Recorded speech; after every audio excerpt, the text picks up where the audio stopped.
Like literally have no highlighting in here for me to track my stuff, but Okay. So today we're going to be discussing who's the leader. That is the title of today's class. And the class is going to be focused on how we are to identify and how we are to qualify actual leadership in our communities. And we're going to be talking about actual leadership um, over large groups of people, but this also trickles down and it goes for the individual leaders when we get into the governments of our households. Uh, the household, the first government being the household. So when mhm. we're looking at our households and we're looking at leadership and how leadership is supposed to look within our households, how do we identify it and how do we qualify it? Especially when a lot of the banter online and what we're arguing about amongst ourselves is the leadership. Who's the leader? Who's submissive? Who's supposed to be submissive? What does that look like? When are you supposed to, you know what I mean? Mhm. We're having these conversations and going back and forth, trying to figure those things out. And it's always confusing unless you go to the book of Yahweh and you seek out the answer, because the Almighty is going to make it very simple and it's going to become clear. And we can we can alter our thoughts and our speech and our behavior in the way that we uh, behave and how we act and how we accept and qualify leadership in our own lives.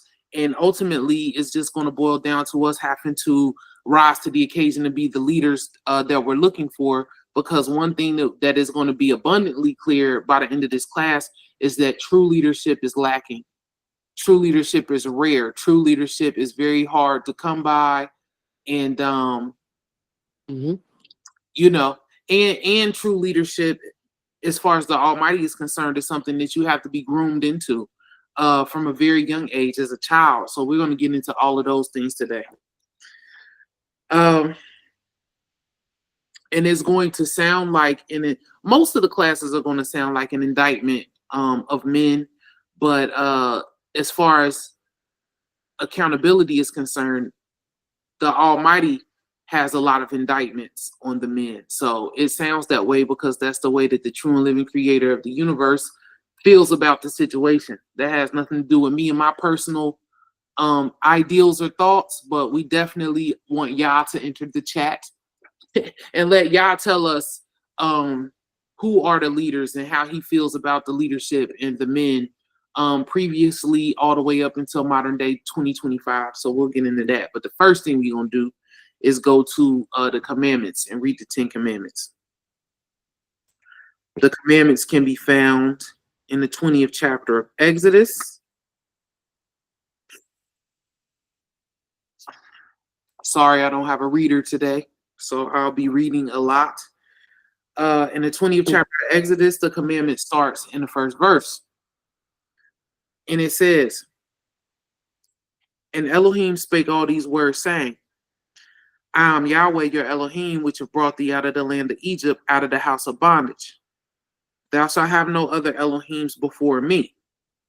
Thou shalt not make unto thee any graven image or any likeness of anything that is in the heaven above, or that is in the earth beneath, or that is in the water under the earth.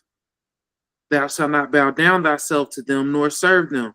For I, Yah, your Elohim, am a jealous Elohim, visiting the iniquity of the fathers upon the children, unto the third and fourth generation of them that hate me, and showing mercy unto thousands of them that love me and keep my commandments.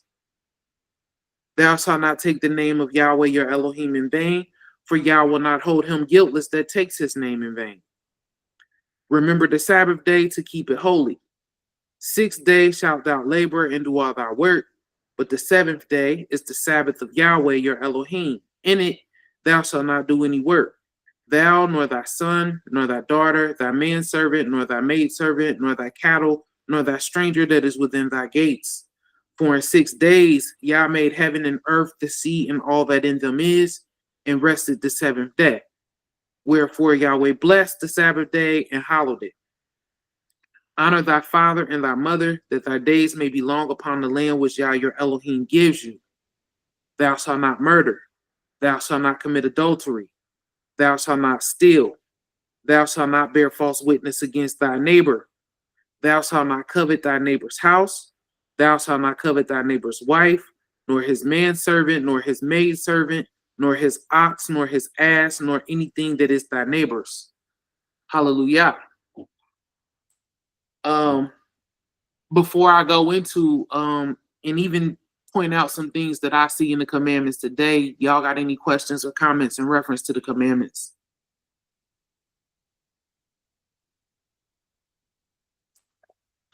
If you go to something I want us to keep in mind as we go through the class today is that up here in verse 5, which is a portion of the second commandment. The entire second commandment reads, "Thou shalt not make unto thee any graven image or any likeness of anything that's in the heaven above, or that is in the earth beneath, or that is in the waters under the earth. And thou shalt not bow down thyself to them, nor serve them. For I, Yah, your Elohim, am a jealous Elohim, visiting the iniquity of the fathers upon the children unto the third and fourth generation of them that hate me, and showing mercy in the thousands of them that love me and keep my commandments." And as we go through class today, I want y'all to keep in mind that the Almighty said that he visits the iniquity of the fathers upon the children into the third and fourth generation. That is crucial for you to understand the Almighty's design. I think the word design is something that I'm going to be using a lot today because people don't understand that the Almighty's creation has a design. It has purpose and it has patterning. It has things that are built into its conception. It has things that, I mean, it's been designed. It's not personal, shall I say. You know, I always like to use a car or a vehicle as an example. A car has a design. And a car typically, not only will a car have a design, but a car will come with a manual. And the manual, if you've ever read the manual to a car that you own, a manual is basically informing you about all of the things that you need to know about the car's design, the car's function, the type of gasoline it needs, the type of oil it needs, the type of maintenance that it needs, the type of tires that it needs. You understand what I'm saying? Because of the way in which it was designed, these are the things in which you need to do to have it for it to properly operate. And so does the earth. So does everything that the Almighty has. That everything that the Almighty has created, it has a design. It has a way that it is supposed to be adhered to. It has rules. It has laws that govern its maintenance, that govern its sustenance, that governs the way in which it sustains itself and operates. So I'm going to be using the word design a lot today. But built into the Almighty's design of the earth, the Almighty has built into the design that he visits the iniquity of the fathers upon the children to the third and fourth generation. That is a part of the design. It's no way to get around that. It's no ifs, ands, or buts. This is the reason why the role that the men play within this creation, within the design, is crucial, because their iniquities, their behaviors, their thoughts, their actions, their speech, and their patterns ultimately affect the health, the well-being of our communities, of our survival. It is going to be hinged on what these men decide to step up and do. That is according to Yah, what thus saith Yah himself. So we don't have to argue back and forth. The Almighty has answered the question where the onus lies, where the major brunt of the responsibility lies, who he is going to be looking at when he visits iniquity upon two and three generations down the line. He's telling you straightforward, I am looking at the fathers. That is who I'm looking at. That's whose iniquity that I'm going to visit 2 and 3 generations down the line. So the Almighty in the commandments, he's already made this clear. And that's going to be crucial in our conversation today about leadership. It's going to come up again. It's going to rear its head again. I just wanted to point that out, that it's also in the commandments, the 10 commandments. And then if we drop down to verse 17, where it says, "Thou shalt not covet thy neighbor's house, thou shalt not covet thy neighbor's wife, nor his manservant, his maidservant, his ox, his ass, anything that is thy neighbor's." This is dealing with the covet. One of the words that I have for our definitions today is covet. And the word covet means to lust or to desire or to delight in. So the Almighty is saying that thou shalt not covet your neighbor's anything. You are not supposed to lust after or have a desire for or delight in anything that belongs to your neighbor or anything that belongs to someone else. You can look at your neighbor and your neighbor's relationship and say, yeah, that's goals. I would like a relationship like that. But you can't lust after that relationship. You can't want to be with one of those people in that relationship. You understand? You can say, oh, that Louis bag, that's a nice bag or whatever. But you can't want their bag. You understand what I'm saying? Like, I'm gonna get that bag. And as crazy as it is, and as crazy as it sounds, it's so many people who think like that and they feel like that.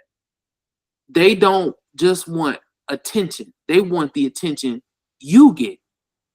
They don't just want, you know what I mean, your favor. They don't just want, they want to take something from you. And I'll never forget, I was watching an interview with Michael Jordan. You know, Michael Jordan, everybody esteems Michael Jordan. He was a great basketball player. But Michael Jordan is also known to be a big gambler. He's known to have had gambling problems, I believe. And he was talking about how when they would be on a plane going back and forth to games, they would gamble. And he was explaining how he liked to gamble because it was something about taking. He was talking about somebody specifically, a specific player, but he wanted specifically to take his dollar out of his pocket. That was the draw of gambling to him, coming after specifically these other men's money. He wanted their money out of their pockets. And I just was like, wow, Michael Jordan, wow. You understand what I'm saying? This speaks a lot to a person's character. So I just wanted to mention that because the word covetousness is going to come up in today's class. And covetousness does not hold the same definition as covet, even though they're related. So I just wanted to point that out. We're going to get into that. We'll get into that. So the first place that I want to go today in reference to pointing out the Almighty's leadership is Exodus, the 18th chapter. 2 chapters before where we can find the commandments. Let's see here.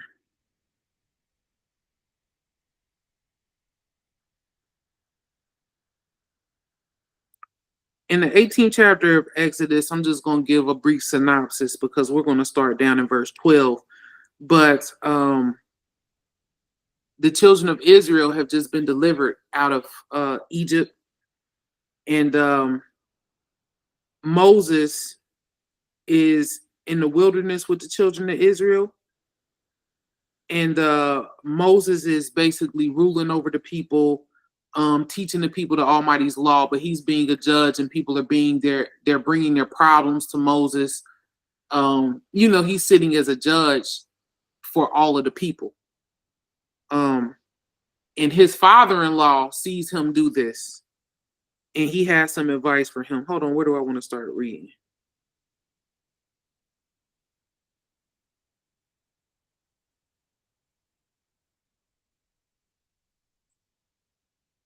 Actually, I'm just gonna start. I'm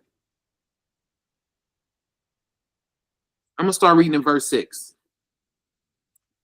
It says, and he said, I'm gonna start reading in verse 5.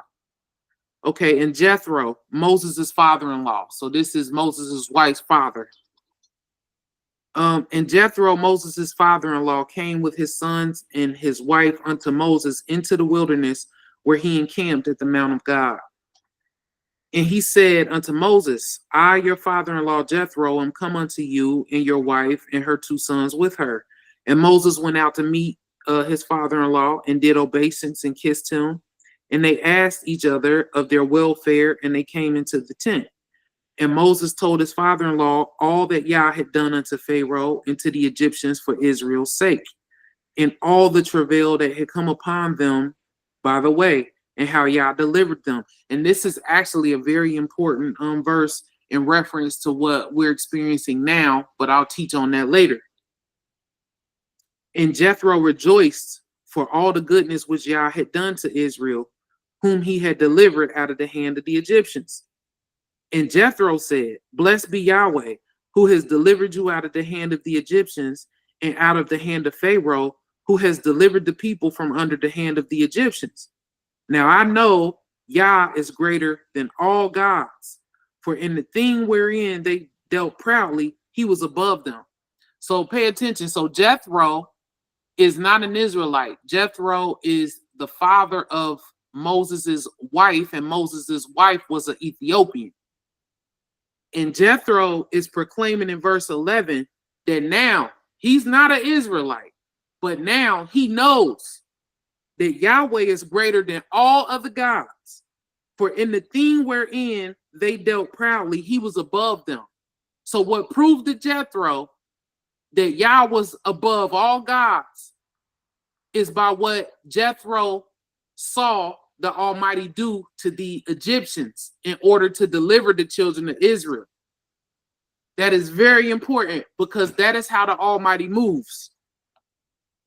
I'm going to read 11 again. He says, Now I know that Yah is greater than all gods, for in the thing wherein they dealt proudly, he was above them. And this is why the Almighty operates the way that he operates when he hardened Pharaoh's heart. So if you pay attention and you look at what's currently happening to the United States, it's actually a lot of hardening of hearts taking place. The Almighty hardened Pharaoh's heart and had Pharaoh making decisions against their best interest. Pharaoh wanted to let the people go, but the Almighty hardened his heart to do the opposite. Look at what's currently happening in the United States. It looks like none of the things that they are doing, from completely decimating the entire structure of the government to aligning themselves with foreign entities like Russia, to all types of stuff that they got going on, that I just can't see how it's in the best interest of this nation. They are doing these things and it's not making sense to everybody that's watching. Like, this don't make no sense. It seems like y'all are operating against our best interest, because they are. This is the way that the Almighty operates. The Almighty will have your enemy operate against their own best interest, because he wants them to lean fully into relying on what they take pride in. He wants them to rely fully on their military. He wants them to rely on their knowledge, their technology, all of these things that they've developed, that they take pride in, that they feel like they're going to be able to have a fighting chance against the Creator in. The Almighty wants you to do that. Lean in. You understand what I'm saying? Because this way, when you bring everything to the table that you're proud of, all of your weaponry, all of your governments, all of your counsel, all of your technology that you've developed, I want you to bring it all to the table so that I can decimate that, so that other people can know that I'm greater than all of these things. That is the way that the Almighty glorifies himself. That's the only way for him to get your attention, for you to recognize, like, because if he just told you, would you believe him?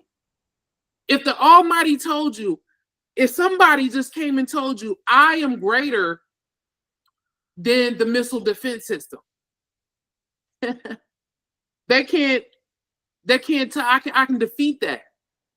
Would you believe them? Is that something that somebody could just tell you, or is that something that someone would have to show you? But for the Almighty to show you that type of power, you're going to have to buck. He's going to have a reason to show you that type of power. If you're not on this level and you're not displaying this type of wickedness and this type of arrogance and pride, he has no reason to show you that type of power. But as you become haughty and you become arrogant and you start trying to wield your wicked power and you start trying to prove to all of the people on the earth that you reign supreme, that you are kings and queens of the earth, that you make all of the decisions in reference to the people and the resources on the earth, that's when the Almighty says showtime. It's showtime at the Apollo round. You understand? This is why he does it. For just what Jethro was saying in the 11th verse. Because Jethro said, now I know. The Almighty hardens these people's hearts so that he can show his power so that the people will know. You understand? Jethro said, now I know that Yah is greater than all gods. For in this thing wherein they dealt proudly, he was above all that. And this is what the Almighty is going to do again. And who is he going to do it through and to? Once again, the children of Israel. But I want to move down in this chapter. I just wanted to point that out. Very important. Let's go to verse 12, same chapter.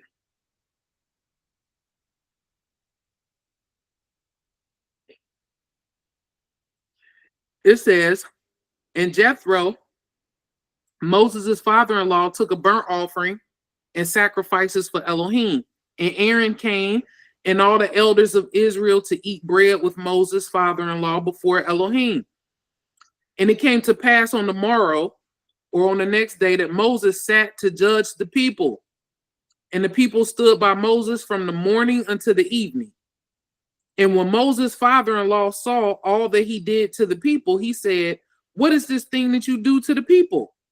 Why sittest thou thyself alone, and all the people stand by you from morning until evening? So Moses would judge the people, and people would be there all day, all night, until from the morning until the evening. If you've ever been to the food stamp office or anything like that, then you know the feeling. They have you up in that piece for hours, on hours, trying to get help or trying to get an answer to your question. And Jethro saw Moses doing this. He said, what are you doing to this people? In verse 14, it says, when Moses' father-in-law saw all that he did to the people, he said, what is this thing that you are doing to the people? Why are you sitting yourself here by yourself alone, and all the people stand by you from morning until the evening? Why are you doing that? And Moses said unto his father-in-law, because the people come unto me to inquire of Elohim.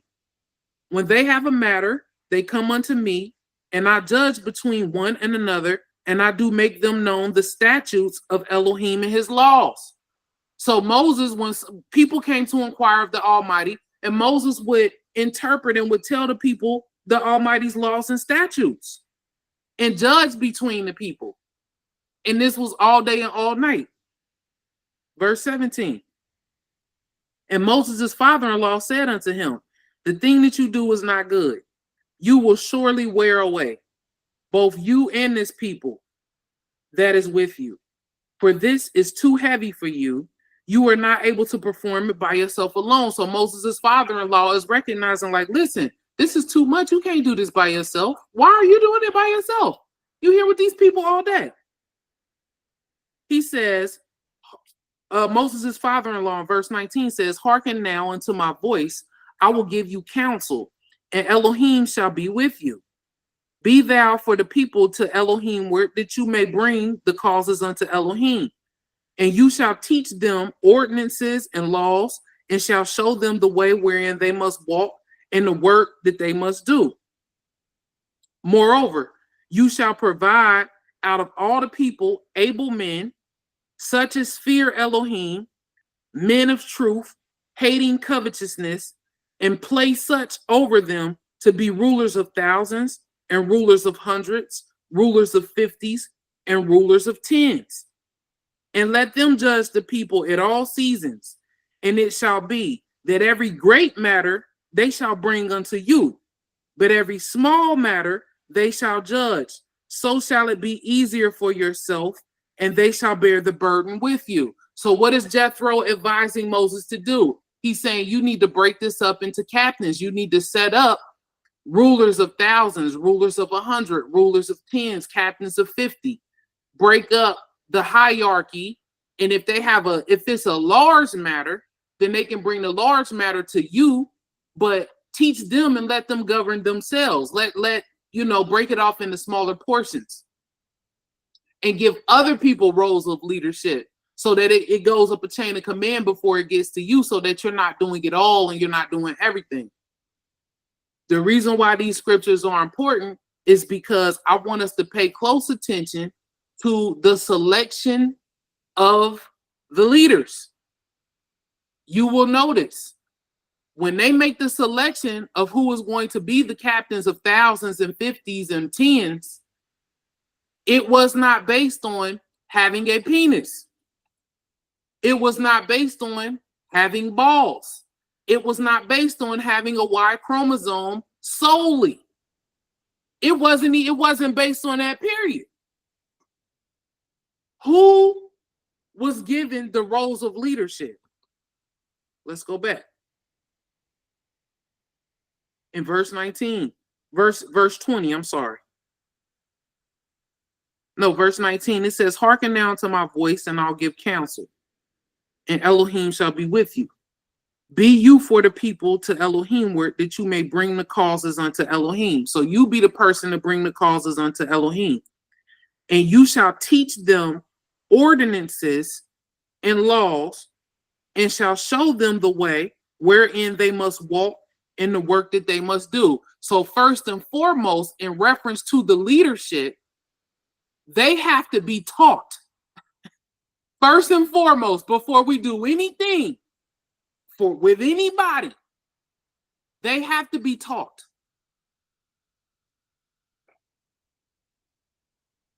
And pay attention to what they have to be taught. They have to be taught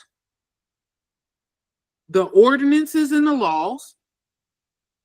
And once they learn the ordinance and the laws, you also have to show them the way therein that they must walk and the work that they must do. This is hugely important because the leadership is supposed to know the Almighty's laws and statutes and ordinances. They're also supposed to know the way in which they are supposed to walk, and they are also supposed to know the work that they are supposed to do. How many of us are attached to people or are under the leadership or guidance of people who don't know any of these things? Pay close attention. How many of us attach ourselves to people who profess to be in the seat of leadership in reference to our people who don't know any of these things? They don't know the laws and the statutes and the ordinances. They don't know the way wherein they're supposed to walk, and they don't know the job that they are required to do. And the Almighty said, or in the Almighty structure and design, He wanted His leadership picked according to this. First and foremost, you have to be educated in this. And when I show you the job, when it says the way wherein you're supposed to walk and the job that you are supposed to do, I'm about to show y'all the way that we are supposed to walk, and I'm about to show you our jobs. It's going to blow y'all minds because we have those. There is spelled out for us. We don't have to guess. We don't have to go somewhere and get that. The work that we must do. It's gonna blow your mind. Check this out. Let's go to make sure that y'all hold that because we coming back to 18, but let's move over to 19, the next chapter. So you see that Moses said, in reference to the leadership, first they have to be taught how they're supposed to walk and the work that needs to be done.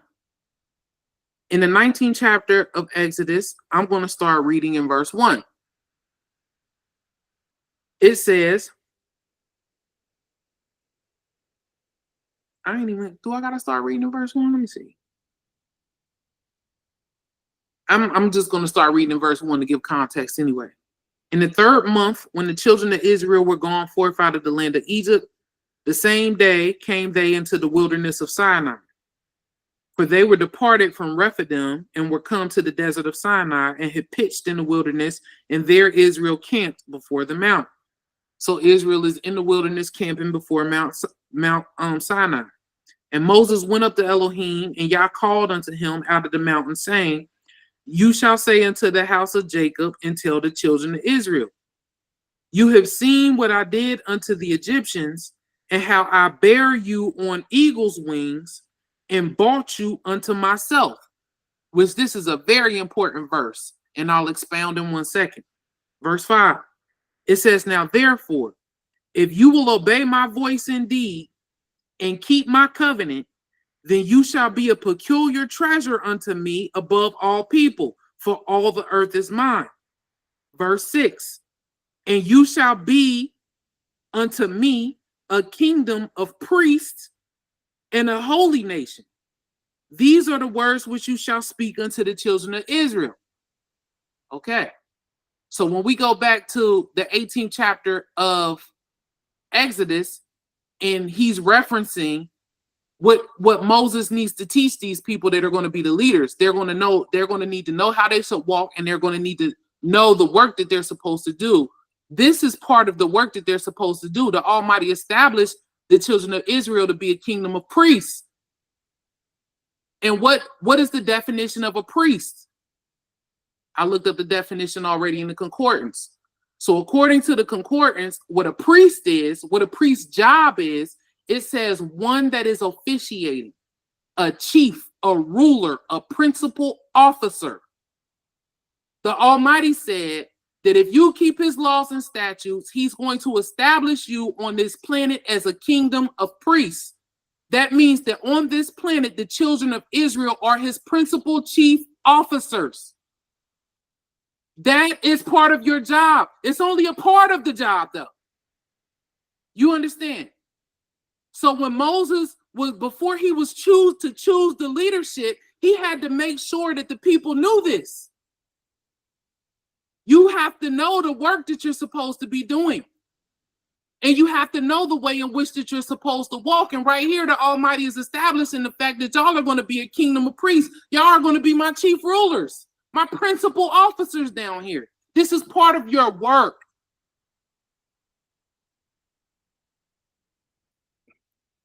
Now let me go back. If you look at verse 4 here,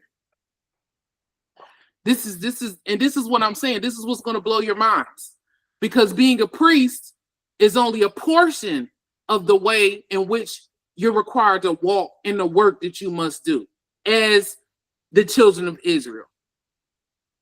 In verse 4, you have seen what I did unto the Egyptians, and how I bare you on eagle's wings and brought you unto myself.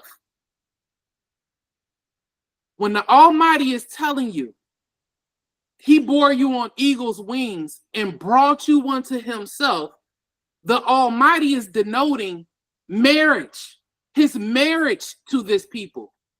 Because according to scripture, that is the prerequisite, that is the requirement that a man must meet to take a wife. To take a wife, a man has to bring a woman into his house. You have to have the resources, you have to have the capability to take a woman from her father's house and bring her to you. You believe me? I'm going to show you.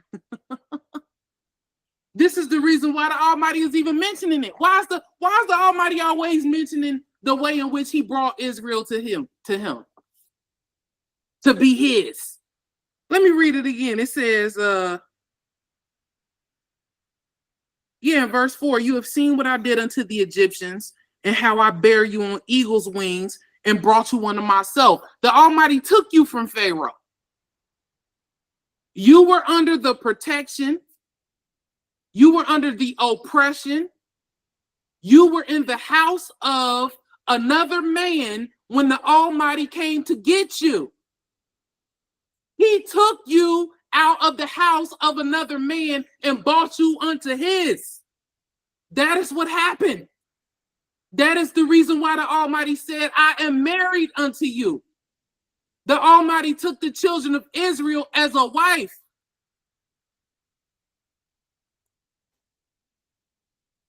He says in verse 5, now therefore, if you will obey my voice indeed and keep my covenant, then you shall be a peculiar treasure unto me above all people, for all the earth is mine. There are plenty of nations and people on the planet Earth. The Almighty is not married unto all of them. The Almighty did not go and take all of these other people out of the hands of another man and bring them unto himself. He did that to the children of Israel, making you peculiar, making you different.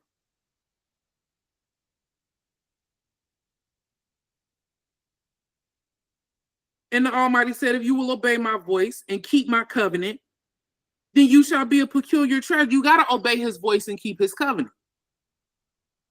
But to obey his voice and keep his covenant, you got to know what he said. You got to know the laws and the statute. It's no way for you to play this position right here. Once again, this is one of your jobs.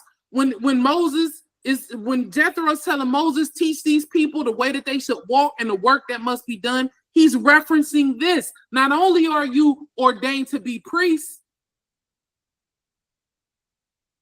you are also ordained to be the Almighty's peculiar treasure in union as a wife. Let me show you. Let's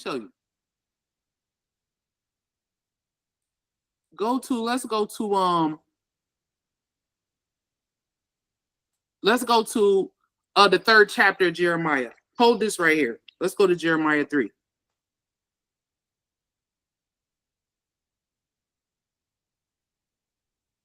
I just want to prove to you that Yahweh is married unto us as a nation of people. This is a marriage. And as a nation of people, we have the duty of wives. In Jeremiah, the 3rd chapter, I'm going to start reading. I'm going to start reading in verse 1. Check this out. It says, they say, if a man put away his wife and she go from him and become another man's, shall he return unto her again? Question mark. Shall not that land be greatly polluted? But you have played the harlot with many lovers, yet return again to me, saith Yahweh. So Yahweh here, through the prophet Jeremiah, is pleading with the children of Israel to his whore of a wife, Israel. The Almighty is telling Israel, if you take a wife and you send her out of your house and she go and be with another man, it is the Almighty's law that you cannot take her back. The Almighty is saying that that woman is polluted. You don't, if she go and she be with another man, then that's just that. You can never take her back. The Almighty is saying, but you have played the harlot with many lovers, Israel. And who are the lovers who Israel played the harlot with? All of the deities, all of the dark magic and black magic and entities of all of these other nations, all of these other gods. We want to be involved in astrology. We want to be involved with Astaroth and Molech and this, that, and the third. We want to burn candles. We want to burn incense. We want to summon this and summon that. We want to go based on whether or not you a Sagittarius or a Leo. We want to, all of these things that we play the harlot with, that we turn our backs on the Almighty in regards to. The Almighty said, the children of Israel, y'all have played the harlot with many lovers, yet return unto me, saith Yahweh. The Almighty said, even though you a whore, come back. Verse 2. Lift up your eyes unto the high places and see where you have not been lain with. The Almighty said, look around. You have been lain with everywhere that you look. This is the level of harlotry that the children of Israel showed the Almighty. Look around. It ain't nowhere where these other lovers, your other lovers ain't had you. in the back seat, up on the hill, behind the school, around the corner, down to the everywhere. They done had you everywhere. You have been lain with everywhere. In the ways have you sat for them, is the Arabian in the wilderness, and you have polluted the land with your whoredoms and with your wickedness. Therefore, the showers have been withholden, and there has been no latter rain, and you had a whore's forehead. You refused to be ashamed. The reason why the Almighty is commanding Jeremiah to talk to the people in this way is because the Almighty is commanding Jeremiah to go and address his idolatrous wife, the children of Israel, who has played the harlot. I'm showing you this so that you can know for a fact the children of Israel is the Almighty's wife. Not only is the children of Israel a priesthood and a kingdom of priests, as a nation of people, you represent the Almighty's wife in representation, his priests in representation on this planet. Let me see here. And in verse 3, he said, and you had a whore's forehead. So the Almighty said, he stopped the rain to affect your agriculture and your food, and basically to harm you and remove you from the land that he brought you into and gave you, his land. And you refused. You had a whore's forehead. The children of Israel has a whore's forehead. What does that mean? You refuse to even be ashamed. And we all know some hoes. Do we not? We all know some hoes that you can't convince them to be ashamed of what they're doing. What they're doing, they have wholly justified in their mind.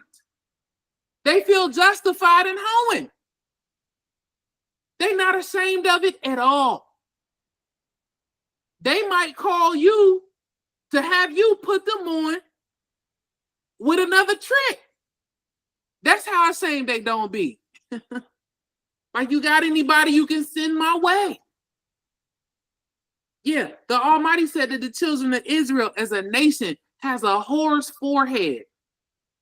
His wife, harlots, whores. The reason why these words are being used is because we are married unto the Creator. The Creator went and got us and brought us to him and put us into his house and his land. And we played the whore and we played the harlot. That's the reason why this language is being used. Verse 4. Will you not from this time cry unto me, my father, thou art the God of my youth? Y'all ain't gonna cry unto me. He said, will he reserve his anger forever? Will he keep it to the end? Behold, you have spoken and done evil things as you could. The Almighty said, y'all have been as wicked as you possibly can, which is another conversation because we think that we're good people and that we have some sort of moral high ground. I'm telling you, before the children of Israel even comes to the shores with these of slavery, with these Europeans as their captives, before we even got here, Israel was off the hook and Israel was wicked. And the Almighty said, y'all did the most evil and wickedest things as you possibly can. Think about the most wicked thing that you can do. The Almighty said, you've done it. In essence, the Almighty is saying, y'all have done the most. Ain't that the language that we use? Hey, you're doing the most. The Almighty said, the children of Israel, y'all have done the most. In reference to wickedness, in reference to being whores and harlots, in reference to turning the backs on your husband, y'all done did the most. As wicked as you could do, y'all have done it. Y'all done had threesomes, foursomes, bestiality, you name it, across the board. Y'all done did the most.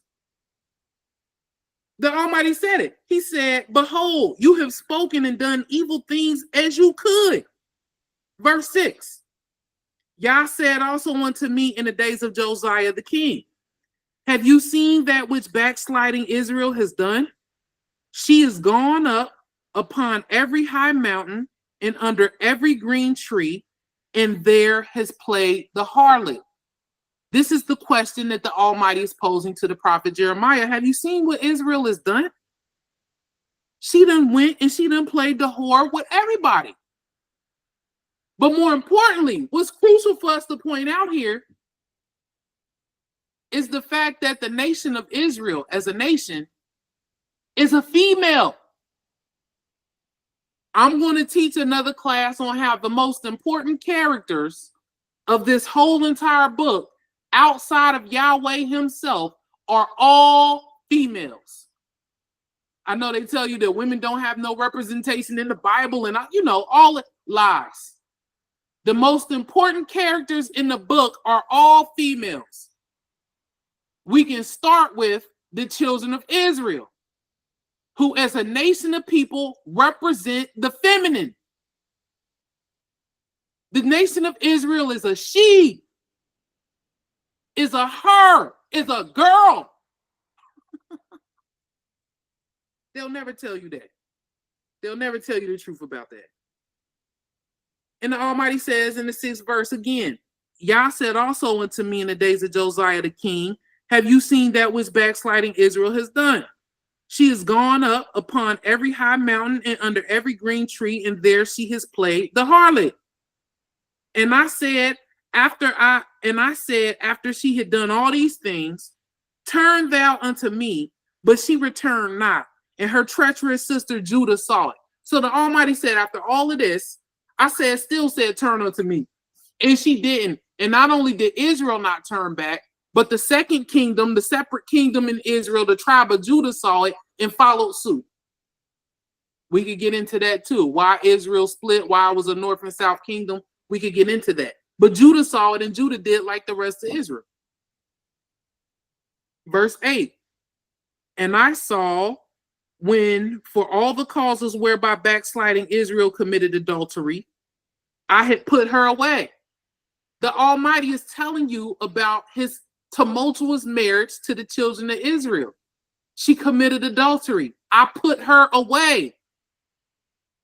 What does it mean when a husband puts his wife away? We're going to read that too so that you can understand. Verse 8. I saw when for all the causes whereby backsliding Israel committed adultery, I had put her away and given her a bill of divorce. Keep that in mind. Yet her treacherous sister Judah feared not, but went and played the harlot also. And it came to pass through the lightness of her whoredom that she defiled the land and committed adultery with stones and with stocks.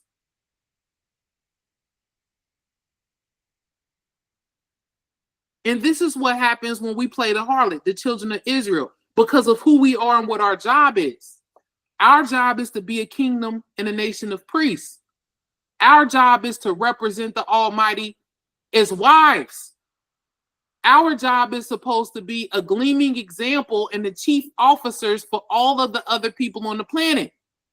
And when we get off the hook and we stop keeping the Almighty's laws and statutes, it pollutes everybody else because we are the example. We are the people that they look to and attach themselves to if they want to serve the Creator. This is the reason why the Almighty is telling you when the children of Israel became whores and adulterers, the whole entire land was defiled and polluted. It says, and it came to pass through the lightness of her whoredom that she defiled the land and committed adultery with stones and with stocks. And yet for all this, her treacherous sister Judah had not turned unto me with her whole heart, but feignedly saith Yah. Out of all of this, so the kingdom of Judah saw all of the crazy stuff that Israel was doing and everything that was befalling Israel and still didn't lay at the heart.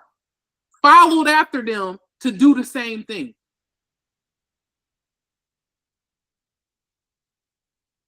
Verse 12, go and proclaim these words towards the north and say, return, thou backsliding Israel, saith Yahweh, and I will not cause my anger to fall upon you, for I am merciful, saith Yahweh, and I will not keep anger forever.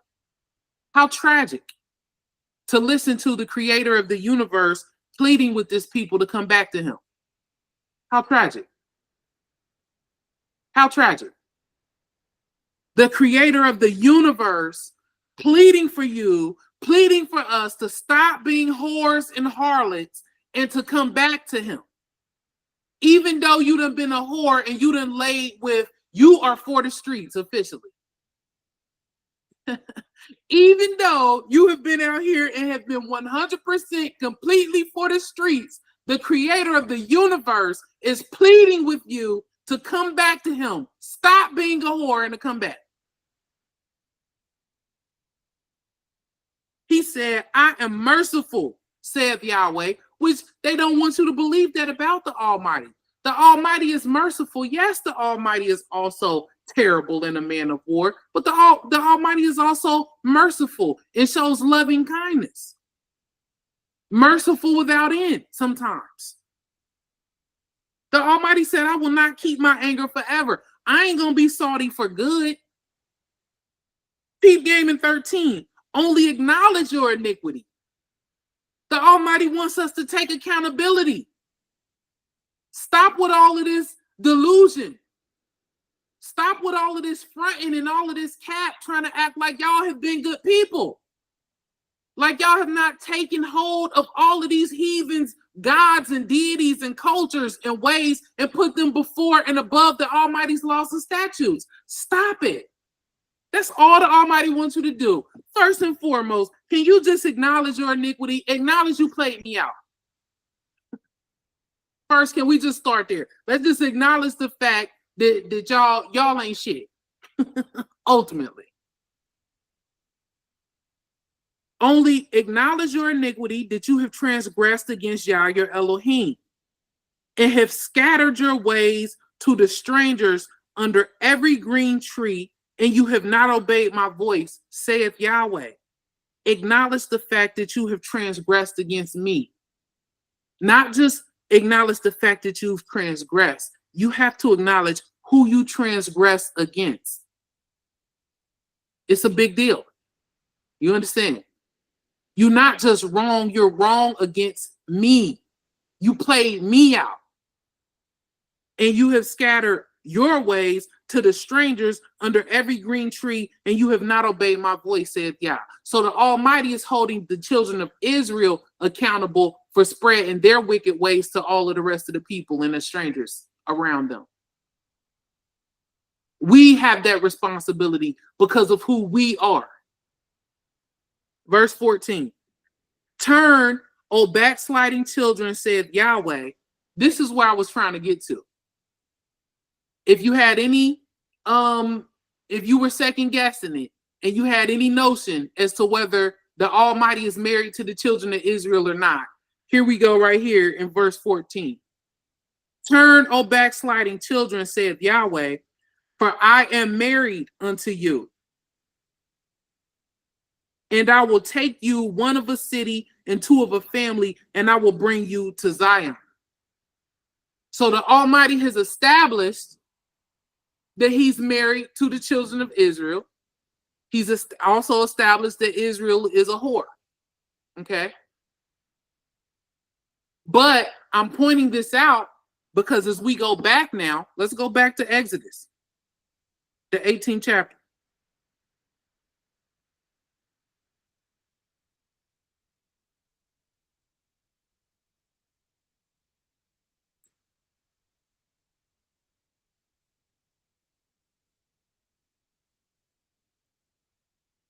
If we go back to the 18th chapter, Exodus, let's go back to the 20th verse now. It says, in reference to Moses choosing the leadership, it says, and you shall teach them ordinances and laws, and shall show them the way wherein they must walk and the work that they must do. I need for you to understand the way that you must walk and the work that you must do is as a kingdom of priests, for one.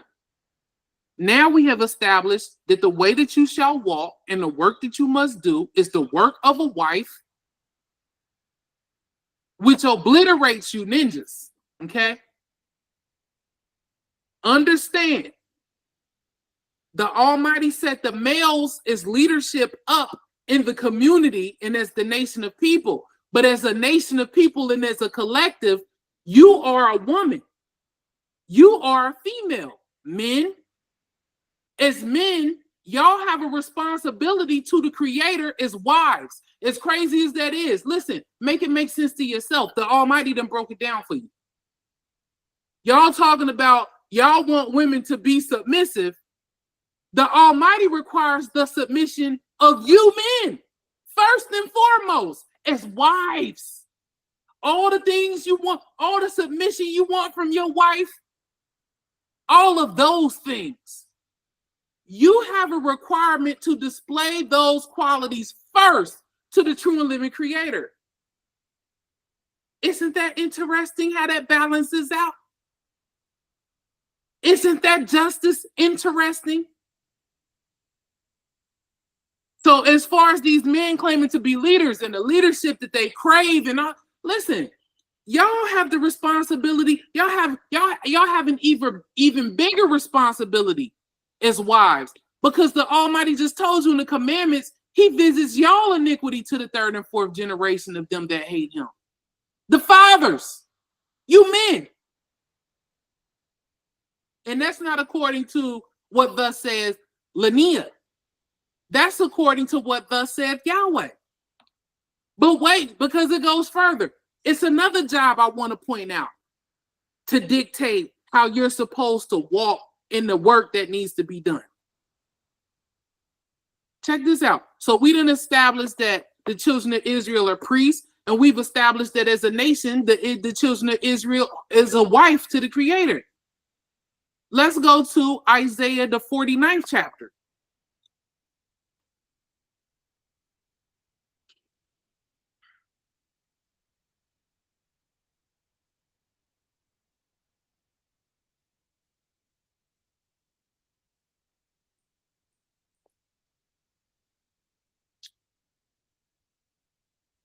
In Isaiah, the 49th chapter, I'm going to start reading in verse 1.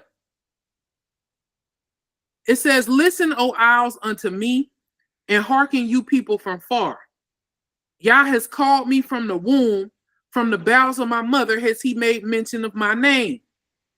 And he has made my mouth like a sharp sword. In the shadow of his hand has he hid me, and made me a polished shaft. In his quiver has he hid me. And said unto me, Thou art my servant, O Israel, in whom I will be glorified." So now we got the Almighty that established you as a kingdom priest. The Almighty has established you as his wife. Now the Almighty is establishing you as his servant. His servant in which he will be glorified. The Almighty is going to use you as his servant for his glory. Meaning he is going to get his props. He is going to get his shine by the way in which he deals with you. In verse 4, then I said, Isaiah said, I have labored in vain. I have spent my strength for nothing or not and in vain. Yet surely my judgment is with Yahweh and my work with my Elohim. I don't care if you know IT. I don't care if you work on the floor of a warehouse. I don't care if you work for the government. I don't care if you got a PhD and you an engineer. All of those jobs are in vain. They hold no weight on the planet. Your true job, your true purpose, your true mission is this right here. To be a servant of the Creator and the Almighty using you to be glorified through. That means that has to dictate the way in which you walk and the work that you do. So earlier, Kiyosa, when you was telling me this woman, you gave this woman the money and the food. That is who we are supposed to represent. That woman is supposed to walk away from you, and Yah is supposed to be glorified in her eyesight. That lady called you an angel. Why? Because your work how you treated her brought her mind to God. You understand? That is part of our purpose. That is what we are supposed to be doing. We're priests, we're wives, we're servants that the Almighty is to be glorified through.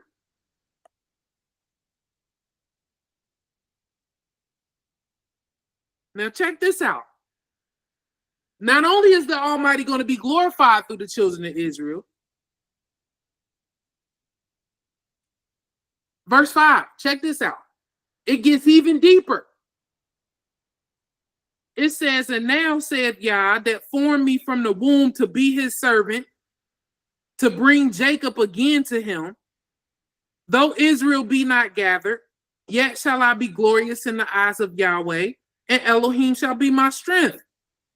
And he said, it is a light thing that you should be my servant to raise up the tribes of Jacob and to restore the preserved of Israel. I will also give you for a light to the Gentiles, that you may be my salvation unto the end of the earth. That's who Israel is. When Moses was choosing the leadership of Israel, they needed to be taught how to walk in the work that they must do, and I'm outlining all of those things. So not only are you a servant to gather Israel, to teach people who they are and to show people why we here and the children of Israel, the Almighty said that's a light thing. I'm also going to give you as a light to the Gentiles. You're going to be my salvation to the ends of the earth. I'll teach a whole class on what that means, what that looks like. Huge responsibility, though. You understand? And as I was reading this about the leadership of the children of Israel, who the children of Israel is, the one thing that stood out to me and was a bright light and that dawned on me is that as a group of people, we are supposed to be serious. We're supposed to be a serious group of people. You tell me that I'm lying. We have a huge responsibility on this planet. We should be serious, thinking, analytical people. And all we do out here is play in our own face, in our family's face, in our friends' faces. All that we got out here is a game. All we do is play. We're not a serious people at all. Not in how we speak, not in how we think, not in how we carry ourselves, not in how we dress, not in how we present, not in how we do business, nothing. We're not serious nowhere. And according to what thus saith Yah, we are supposed to be creme de la creme. Let's go back to the 18th chapter of Exodus. I just wanted to show you the other portion of that.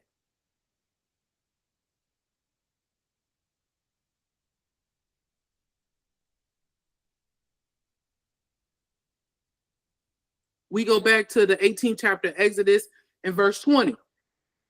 You shall teach them ordinances and laws, and shall show them the way wherein they must walk and the work that they must do. So this is what Moses has to teach the people that he's going to elect to lead first and foremost. They have to be taught. They have to be trained. It is nothing innate about being a leader in the Almighty's people.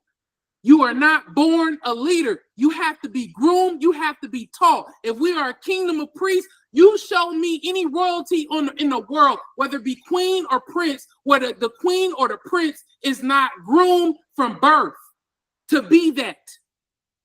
They're groomed from birth to be that. They don't just innately come out the womb and are prepared to rule and carry themselves like kings and queens and princes. They have to be taught. They have to be groomed. And who's supposed to do the grooming? The fathers. The fathers are supposed to be the pinnacle of example. The fathers are supposed to be the enforcers of rulership and law. Without that in place, it is a wrap for the women, the children, the kingdom, the community, everything. Period. There is no argument here.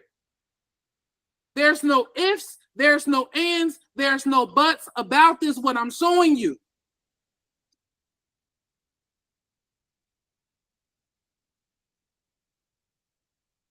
Verse 21. Moreover, you shall provide out of all the people able men, such as fear Elohim, first and foremost. Now look at the requirements. Now, after they've been taught and trained, you have to find able men that fear Elohim, men of truth, hating covetousness, and place such over them to be rulers of thousands and rulers of hundreds and rulers of fifties and rulers of tens. So the men that the Almighty sat in the seat of leadership are men that first and foremost, they fear God. Let's just start there. What does that mean? What does that look like? How many ninjas do we know who claim to be leaders, who aspire to be leaders, that don't even fear the Almighty? What does that mean? Fearing the Almighty means that you have a reverence for, you have a respect for, you have a fear for the might of the Almighty, his power, and his design. You have humbled yourself to the fact that you are delicate and you're delicate, you're dispensable, you're insignificant individually. You can be taken out of here in a breath. Everything being, if we're dealing with macro and microcosms, the human body being a microcosm of the earth, being a macrocosm. The human body is made up of billions of cells. It's cells that come together to make your organs. A certain type of cell comes together to make a heart. Certain cells come together to make a liver. Certain cells come together to form your skin. We can just deal with the skin. How many skin cells does the human body shed per day? Let me look it up. Let me give you an answer. Let me give you an estimate.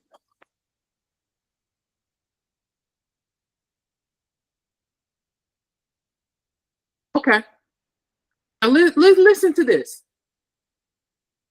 Humans shed around 500 million to almost 600 million skin cells per day. This amounts to about 30,000 to 40,000 skin cells shed every hour. Individually, is one skin cell. How significant is one skin cell? I want you to wrap your mind around that. How significant is a skin cell individually as a skin cell? It's nothing. It's poof. The human body is shedding 500 million to 600 million of them every single day. As a conglomerate, as an entire organ, it's of the utmost importance. But one of the cells that make it up, you're dispensable. You blow away, you come, you fly by night. You're destroyed daily in an instant. You're constantly being regenerated. It's nothing significant about you individually. This is what the Almighty is trying to tell you about the fear of the Almighty. You have to humble yourself to the fear of the Creator, that his whole entire design is not about you, is greater than you. You have a purpose to serve within it, but none of the shit that you have going on trumps the overall mission here.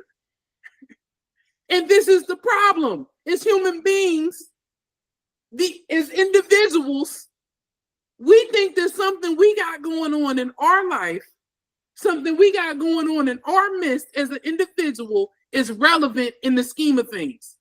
It's relevant in the Almighty's design. Lies. This is where everybody is going wrong. This is the problem. So when the Almighty is looking for his leadership, He's looking for able men that first and foremost, they've been trained and then they recognize that fact. This is speaking directly to ego. And I have to mention ego because the male ego is out of control. Oh my gosh. Okay? When the Almighty is looking for his leadership, he's not looking for ego. He's looking for able-bodied men that fear the Creator, that understand and have put themselves into the proper context of being disposable, dispensable, and individually insignificant outside of the purpose of the whole. Period. The next thing, after they fear the Almighty, they have to be men of truth. Once again, you had to be a man of truth. It requires an education because that would have to mean that you know what the truth is. In reference to all things. First, you need to be educated on what the truth of the matter is. And you have to be valiant for truth. You have to stand up for truth. You have to be interested into getting to the truth of the matter. Not stroking your ego, not what version best suits you and your situation. You have to be concerned with the truth of the matter. That means that you have to understand both sides of a thing. You have to understand how things work. You have something else that stands out as far as who the Almighty's people is supposed to be. Not only are the Almighty's people supposed to be serious people, they're supposed to be educated. They're supposed to be educated. You are supposed to have knowledge. You are supposed to be enthralled in knowing. And how many, I'm going to focus on the men though, because it's important. How many of these ninjas are enthralled in or are concerned with knowledge of any type? Anything. They don't know nothing about anything. Even what they think they know about, they don't be knowing about nothing.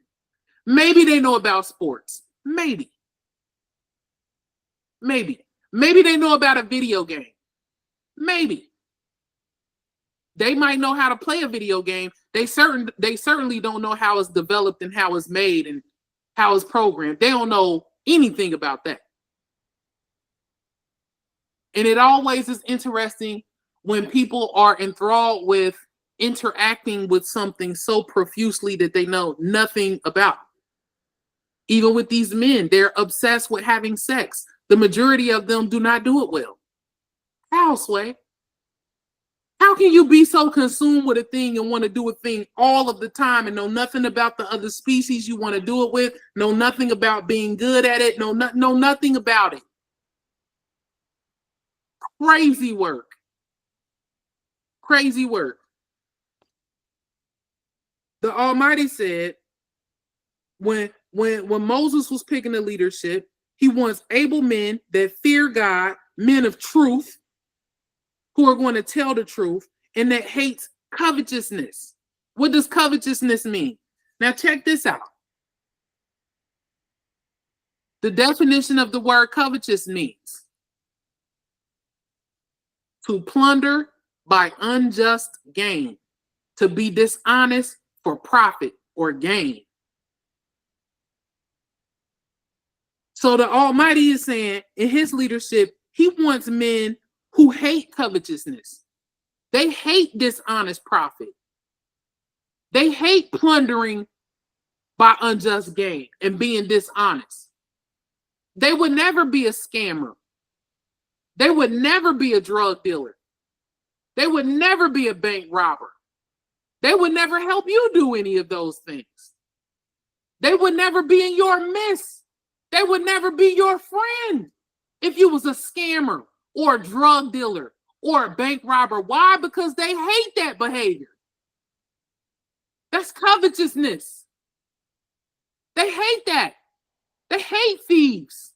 They hate people who gonna pick up a gun and knock people over the head for money and for profit.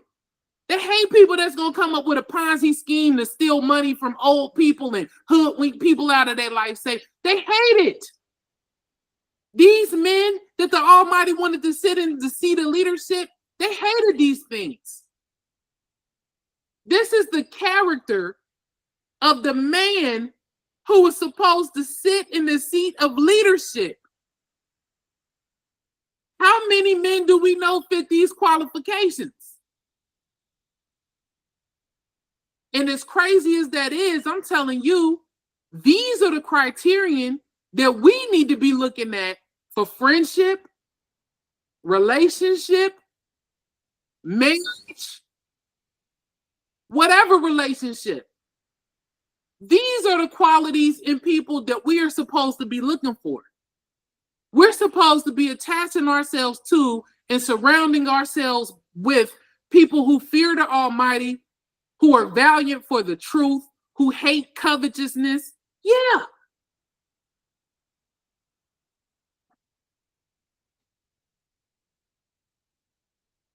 In verse 23. Well, I'll read 21 again. It says, moreover, you shall provide out of all of the people able men, such as fear God, men of truth, hating covetousness, and place such over them to be rulers of thousands and rulers of hundreds and rulers of 50s and rulers of 10s.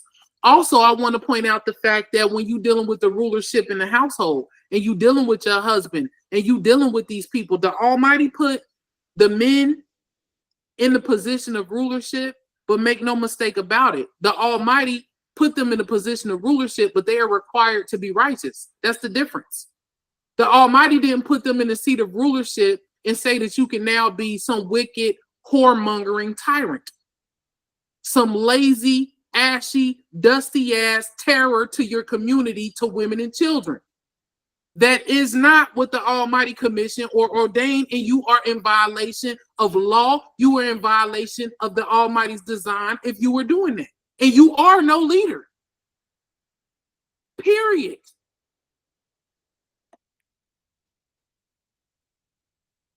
Verse 22.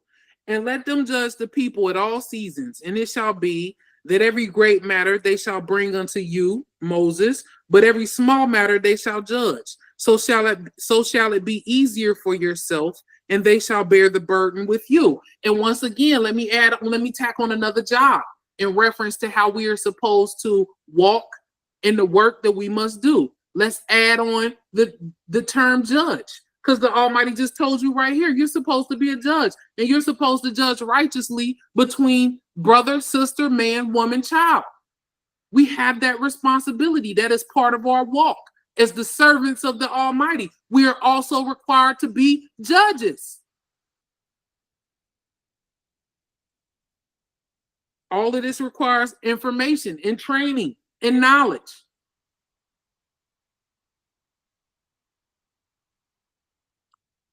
Let's see here. And in verse 23, and if you shall do this thing, and Elohim command you so, then you shall be able to endure, and all this people shall also go to their place in peace. So Moses hearkened to the voice of his father-in-law and did all that he said. And Moses chose able men out of all of the people and made them heads over the people, rulers of thousands, rulers of hundreds, rulers of 50s, rulers of 10s. And I'm teaching you this to show you what the Almighty requires as far as leadership. Yes, we are talking about leadership of the people here. This is the criterion right here. Whatever they got going on. The majority, what I always hear, and one thing that we didn't see, we didn't hear nothing about finance. Okay? Most men, when they reference themselves as good men, they always talk about how they're providers, or they reference how much money they bring to the table or what they done paid for. Did the Almighty mention it? In the Almighty's selection of who he wants to sit in the seat of leadership, was salary mentioned? Everything that the Almighty mentioned has to do with your character and who you are as a person. The Almighty don't give a damn if you make $1 million and you pay $30,000 a month in child support. It does not mean anything. It does not mean you're a good man. It does not relegate you as a good man at all. It's not even in the conversation here. We're going to go farther. Let's go to the first chapter of Deuteronomy in reference to this.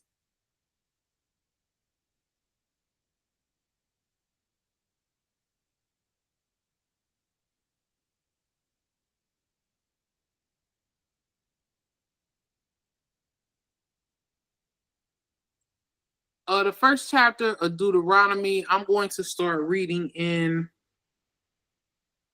verse 12. Moses is recapping what we just went over and what just happened back in Exodus. He says, how can I myself alone bear your cumbrance and your burden and your strife? Take you wise men and understanding and known among your tribes, and I will make them rulers over you. And you answered me and said, the thing which you have spoken is good for us to do. So I took the chief of your tribes, wise men and known, and made them heads over you, captains over thousands, captains over hundreds, captains over 50s, and captains over 10s, and officers among your tribes. And I charged your judges at that time, saying, hear the causes between your brethren and judge righteously between every man and his brother and the stranger that is with him. You shall not respect persons in judgment, but you shall hear the small as well as the great. You shall not be afraid of the face of man. Oh my gosh. For the judgment is Elohim's, and the cause that is too hard for you, bring it unto me, and I will hear it. So this is Moses elaborating a little bit more on the leadership. The Almighty said these men were wise. Let me show you something. Go to, let's see. Sorry. Go to Proverbs.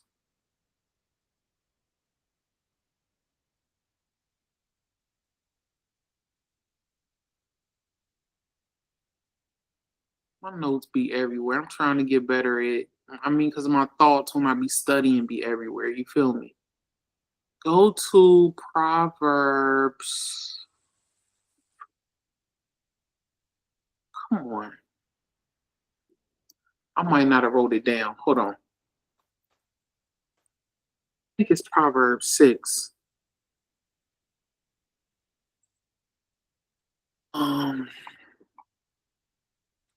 It's Proverbs 9. Go to the 9th chapter, Proverbs.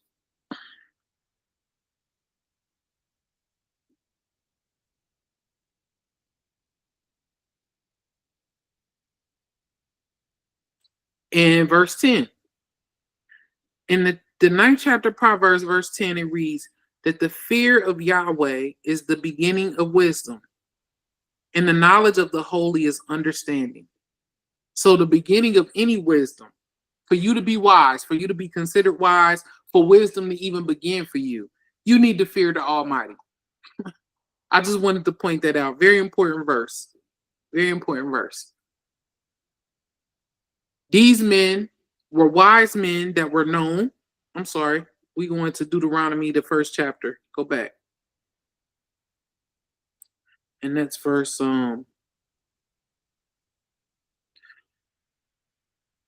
take you wise men and understanding.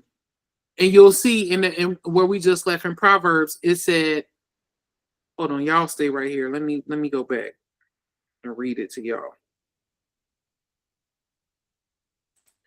Because it deals with understanding. Okay, the fear of Yah is the beginning of wisdom, and the knowledge of the holy is understanding. So that's what understanding, knowledge of the holy, meaning holy means separate. Knowledge of the difference between clean and unclean, good and bad. Knowledge of what's separated. Holy means separated unto Yah. So your understanding means that you understand the difference between clean and unclean. It's a difference here. Everything is not the same. And these men that were set up for leadership, not only were they wise to where they feared the Almighty, they had knowledge of what's holy, what's different, what's separate. Ain't that deep? All of this information is chalked up through here, and people read this book every single day and walk away just as dumb as when they open the book. As much information that's in here that can help you in your everyday walk, in your everyday interactions with people.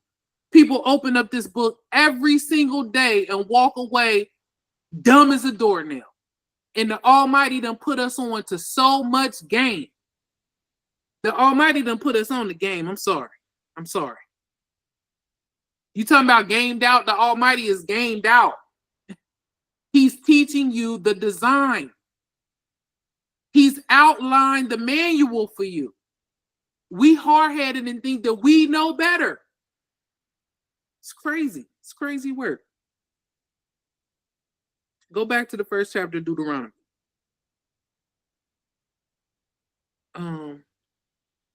So in verse 13, it says, take you wise men and understanding and known amongst your tribes, and I will make them rulers over you. I thought it was interesting too. He said that these men were known. And I guarantee you that these men who were put in seats of leadership were known for being good men. They wasn't just known because they had the freshest Jordans. These were men that were known for being wise and understanding and upstanding and valiant for the truth. This is who Moses picked for the leadership of Israel.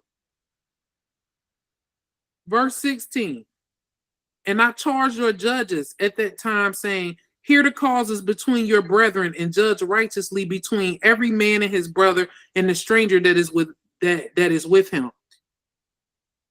The leadership is supposed to be judging righteously.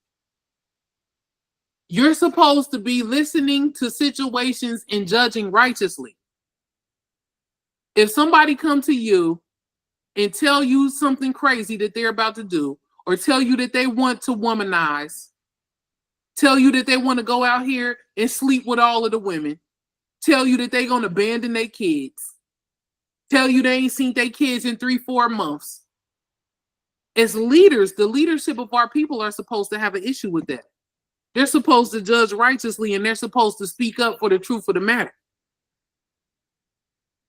Verse 17, you shall not respect persons in judgment, but you shall hear the small as well as the great. You shall not be afraid of the face of man. This is so important because of how many dudes and how many men I seen being bitches and kowtowing to other men, especially if they got money. I personally think men are bigger groupies than women.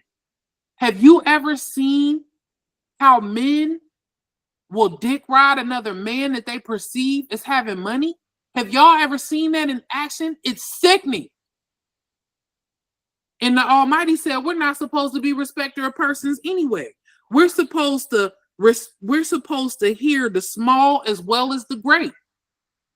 When we judge, we're supposed to hear the rich as well as the poor, the small as well as the great, the janitor as well as the CEO. It's supposed to be an even kill in reference to how we're supposed to judge a situation. Show me the man that you know that knows this, that does this.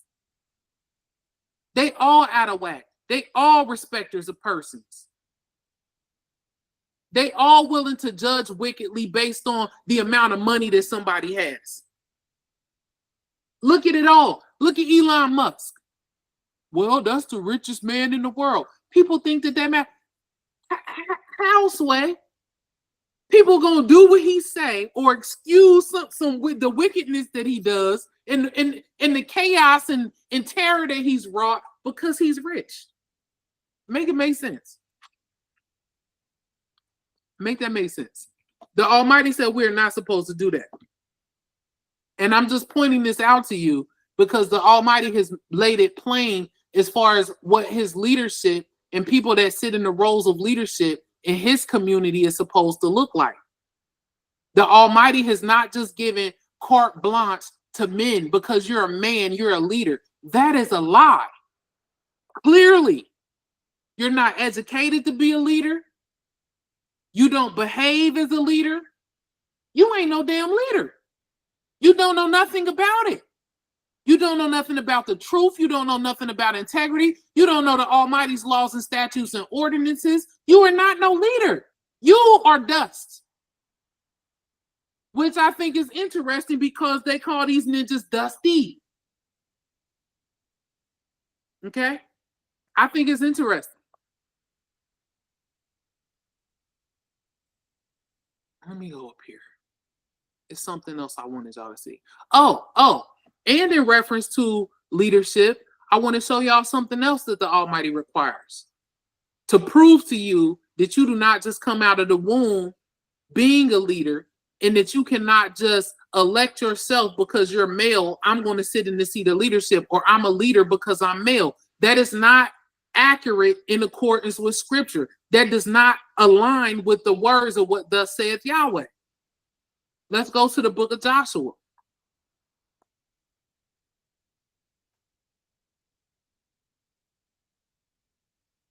And keep in mind all of the traits that I've told you to be a leader.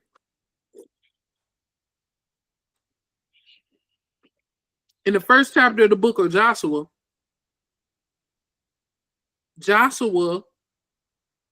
Moses has died, and Joshua is being basically ordained to be the leader of the children of Israel and to lead them into these various wars to take the land of Canaan. In the first chapter of Joshua, verse 1, it says, "Now after the death of Moses, the servant of Yah, it came to pass that Yah spake unto Joshua, the son of Nun, Moses' minister, saying, Moses, my servant, is dead. Now therefore arise, go over this Jordan, you and all this people, into the land which I do give them, even to the children of Israel. Every place that the sole of your foot shall tread, that I have given unto you, as I said unto Moses.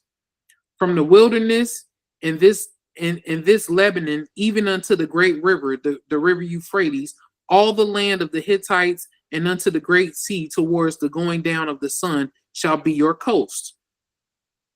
There shall not any man be able to stand before you all the days of your life.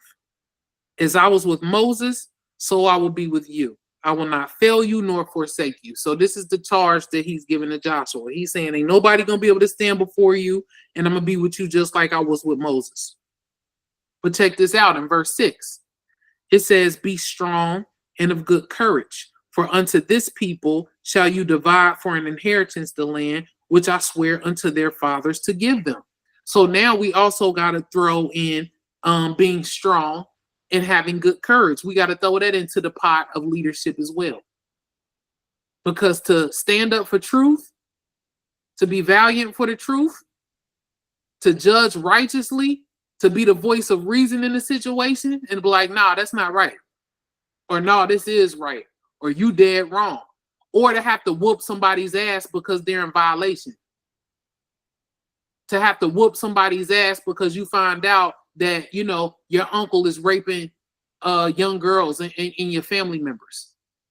You do understand they're not just supposed to get away with that.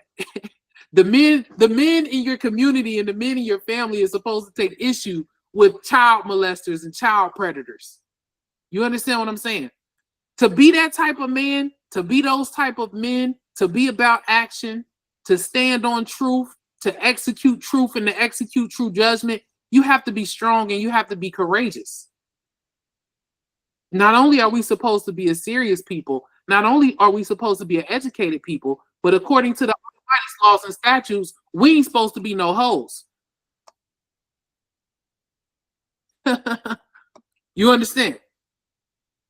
Tell me I'm wrong. Tell me I'm wrong.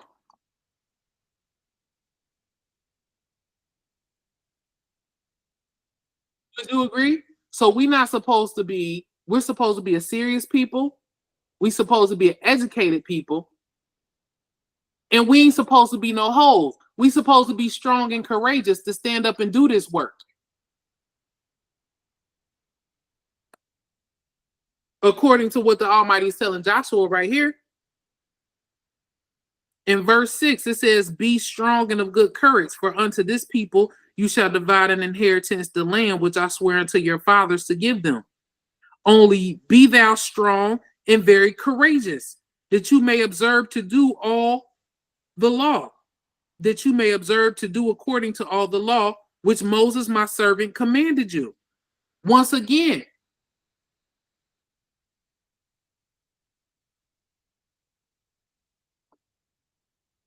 what? Oh, sorry, something hit. It's crazy. Hold on. Oh, that's something else. Okay. So the Almighty reiterates the fact you are supposed to be strong and of good courage. It says that you may observe to do according to all the law. So for you to do according to all of the law, it requires for you to be strong and courageous.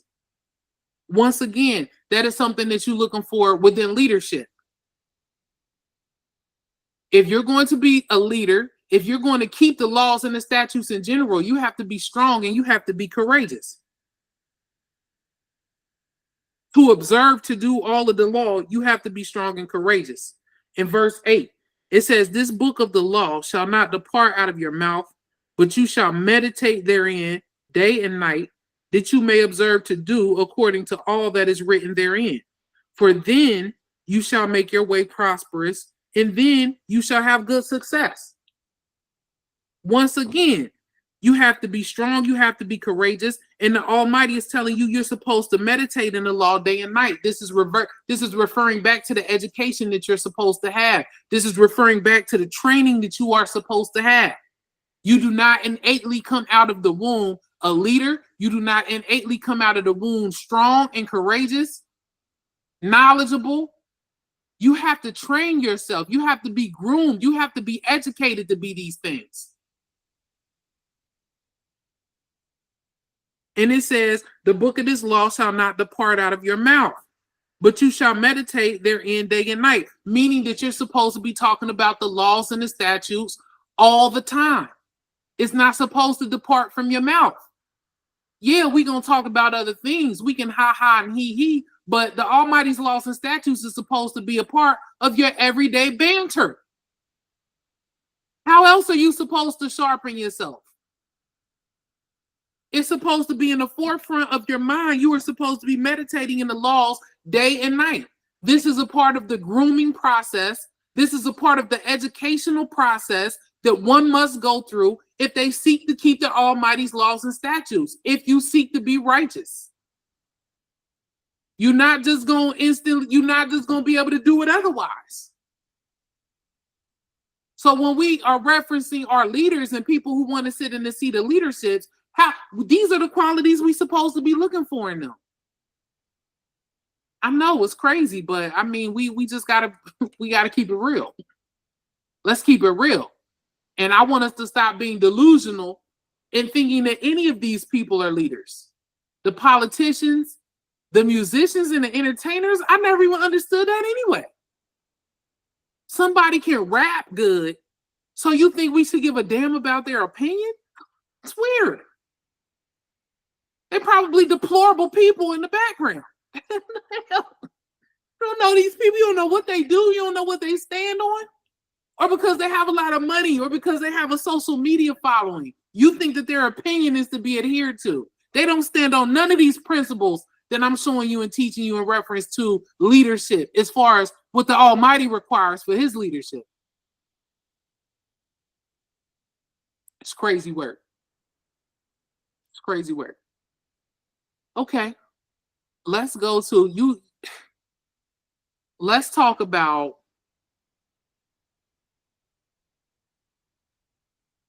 I touched on it. So now that we talked about who the Almighty wants to sit into the seat of leadership, I want to talk about, and it's a must that we talk about, the fear. Okay? The reason why it feels like cowardice has become so commonplace. I've heard everybody complain about it. whether it be male or female, in reference to specifically the men. You know, you'll hear, you know, they use the term bitches and things like that, or the men are soft or X, Y, and Z. But at the same time, these same groups and these same men, they want to sit in the seat of leaderships. They want to be esteemed as leaders and looked at as leaders. But it's very important for us to understand what the Almighty said he was going to do to our people in this nation, and in reference to fear. Because what I see when I analyze, when I use my power of analytics and I look at the situation, a lot of how these men move, the ones who are supposed to sit in the seats of leadership, they are operating out of fear. You understand? They want to do certain things, like take sex, for instance. Sex is an institution. Sex is an act that is supposed to reside behind the firewall of the institution of marriage for a reason. Because the act of sex produces people. It's not to be played with. It is supposed to be behind the confounds of the institution of marriage because it dictates everything. How you are having sex and bearing children, the environment in which you are bearing and having and raising children ultimately affects all of the community. It's very important. It was never supposed to be done willy-nilly. It has a design. The way that we procreate has a design. It is not just supposed to be a lackadaisical thing that you do with any and everybody. We are not, it's certain people whose genes were not, you understand? It's a design. We think it's a design for everything, but we don't think that it's a design for the way in which we're supposed to procreate. It's weird. Let's go to, I wanted to show y'all one other thing about divorce, though, so that we can understand the thing about marriage. Go to the 24th chapter of Deuteronomy real quick.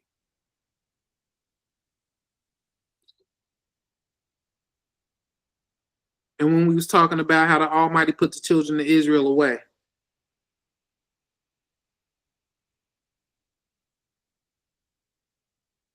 Just to establish the fact that the prerequisite for marriage is a man having a house. I want to be very clear about this. In the 24th chapter of Deuteronomy, I'm going to start in the first verse. It says, when a man has taken a wife.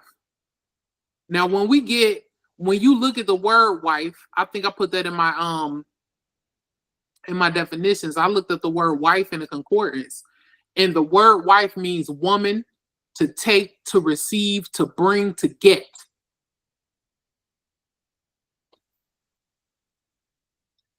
So in Deuteronomy 24:1, it says, when a man has taken a wife and married her, and it come to pass that she find no favor in his eyes, because he has found some uncleanness in her, then let him write her a bill of divorcement and give it in her hand and send her out of his house.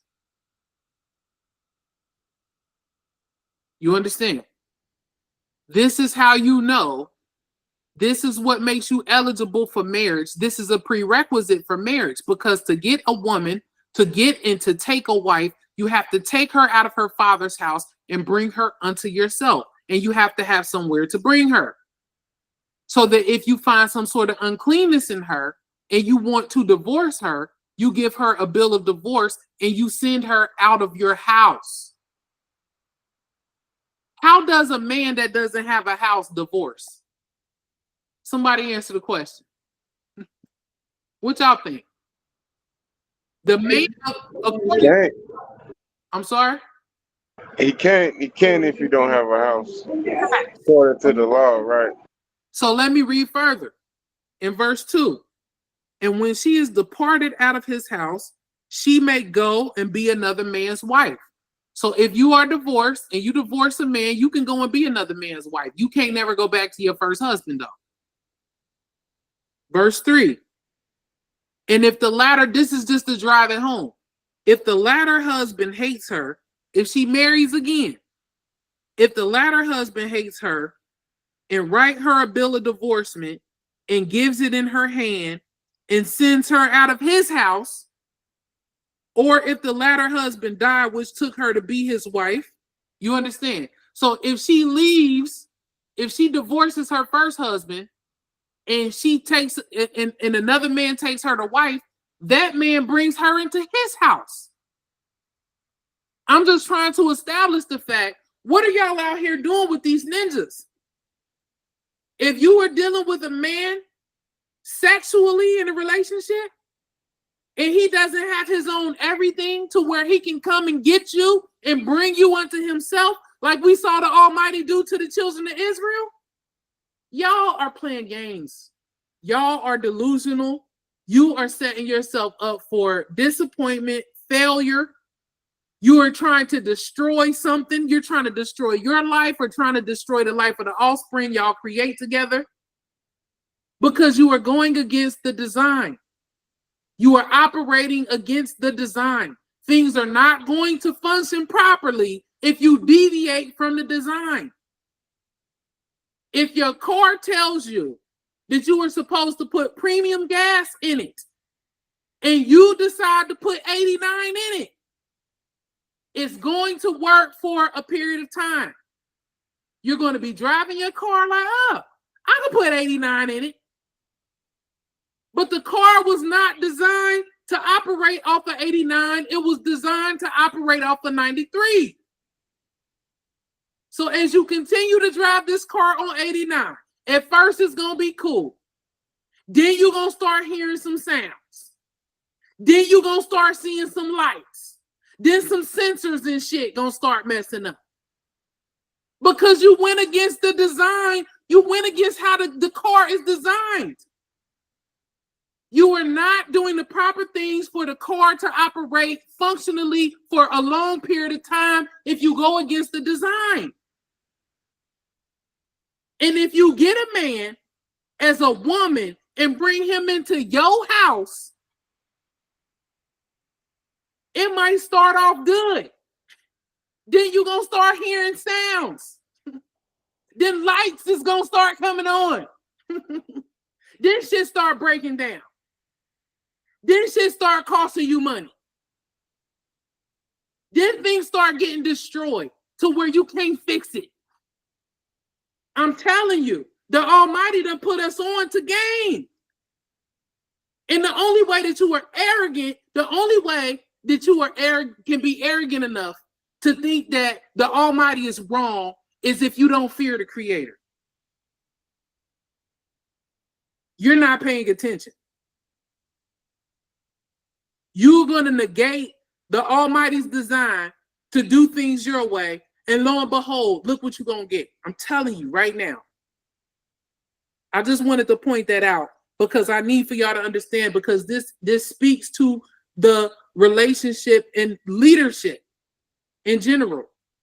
If you want a husband, if you want that type of relationship, what are you doing talking about marriage with a man that don't have his own everything? He's not eligible. And in the Almighty's community, something else I'm gonna teach on. Let me put y'all on the game too. The Almighty system in his design is designed for polygamy to be allowed. Why? What is polygamy? Polygamy is where one man has multiple wives. The reason why the Almighty system is set up to be polygamous is because men without resources are not supposed to have access to women. Let me repeat that. Men without resources are not supposed to have access to women. The men with the resources are supposed to have all the women. This is the reason why the society could be polygamous. The men without resources, you know what they do?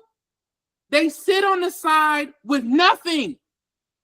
They don't get participation awards. They don't get participation acts. They don't get charity ass. They don't get charity women. They don't get charity hoes. They go pay to be with prostitutes, or they disappear into oblivion with the rest of the niggas without no resources. I'm telling y'all the truth. The Almighty did not say the men without resources get women. The Almighty said, if you got enough resources, you just get more women. Because my design is for these ninjas without no resources, they don't get nothing. Just like in nature. If these ninjas who is lazy without nothing and no resources was out in nature with wolves and with bears, what would be their outcome? Would they eat? Would they have access to women and procreation? Or would they get their asses beat by all of the alphas? And the alpha walks away with all of the women. Tell me. Tell me the truth. This is the reason why the Almighty design supports polygamy. Because the only men who are supposed to have access to women and procreating and carrying on their genes are the men with resources. He's going to have multiple women because the majority of these niggas ain't. It's just a fact. That's the Almighty's design. I didn't say, listen. I just wanted to add that. That's something I was meditating on earlier this week.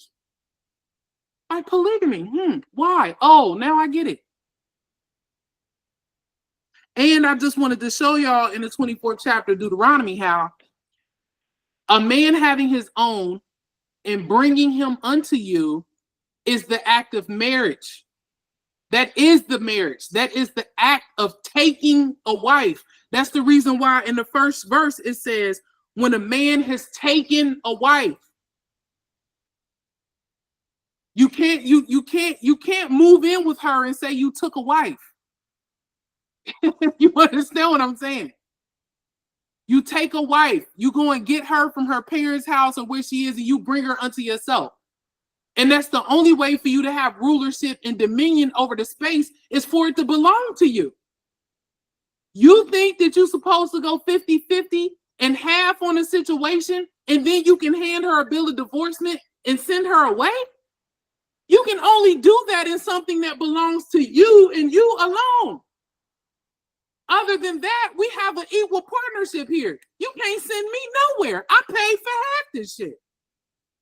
My name is on the deed. The house in the mortgage is my name. You send me nowhere. You understand? I'm just telling y'all the Almighty's design. Don't be mad at me. Call Yahweh. I'm just telling y'all. I'm telling you right now. And according to the Almighty, as far as his leadership, we're supposed to be a serious people. These men are supposed to be serious. These men are supposed to be knowledgeable. These men are supposed to be strong and courageous. These men are supposed to fear the Almighty. You understand? These men are supposed to be just and know how to judge righteously in a situation. These men are not supposed to be dick riders and kowtowing to other men who they believe have money or status. The Almighty has shot all of that down in the scriptures that we've read today. Am I lying? The Almighty is, No, good, you're on point. the Almighty has set out an indictment. The Almighty has indicted the children of Israel, the leadership of the children of Israel.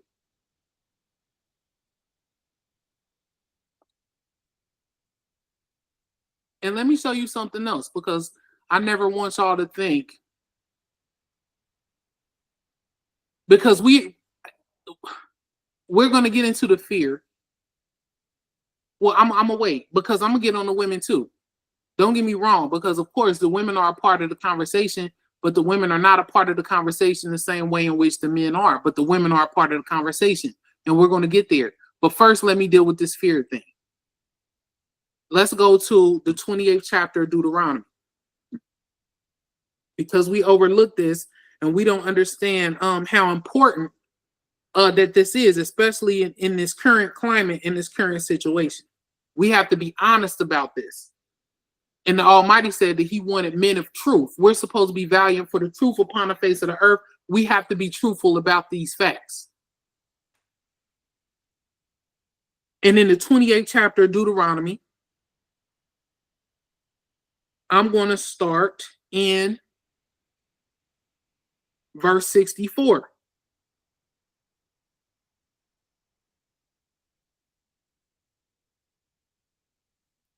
In the 28th chapter of Deuteronomy, verse 64, it says, "And Yah shall scatter you among all people from the one end of the earth even unto the other." So this is where we at now. We're scattered all across the earth, in everybody's land, in everybody else's house. Okay? The Almighty said, "Yah shall scatter you among all people from the one end of the earth even unto the other, and there you shall serve other gods, which neither you nor your fathers have known, even wood and stone." So all of these different religions, all of these different spiritual practices, you got people doing crystals, you got people going to see and get readings, you got people who profess to be witches themselves, you got people who, it's all types of stuff out here that people are involved in that your fathers have not known, that your fathers did not serve, even wood and stone. So even wood and sticks and stocks and things that don't do anything, they worship them too. They worship money. They worship cars, gold. I mean, it's ridiculous. The Almighty said, "I'm going to scatter you among all people from the one end of the earth even unto the other, and there you shall serve other gods, which neither you nor your fathers have known, even wood and stone. And among these nations shall you find no ease, neither shall the sole of your foot have rest, but Yah shall give you there a trembling heart and failing of eyes and sorrow of mind."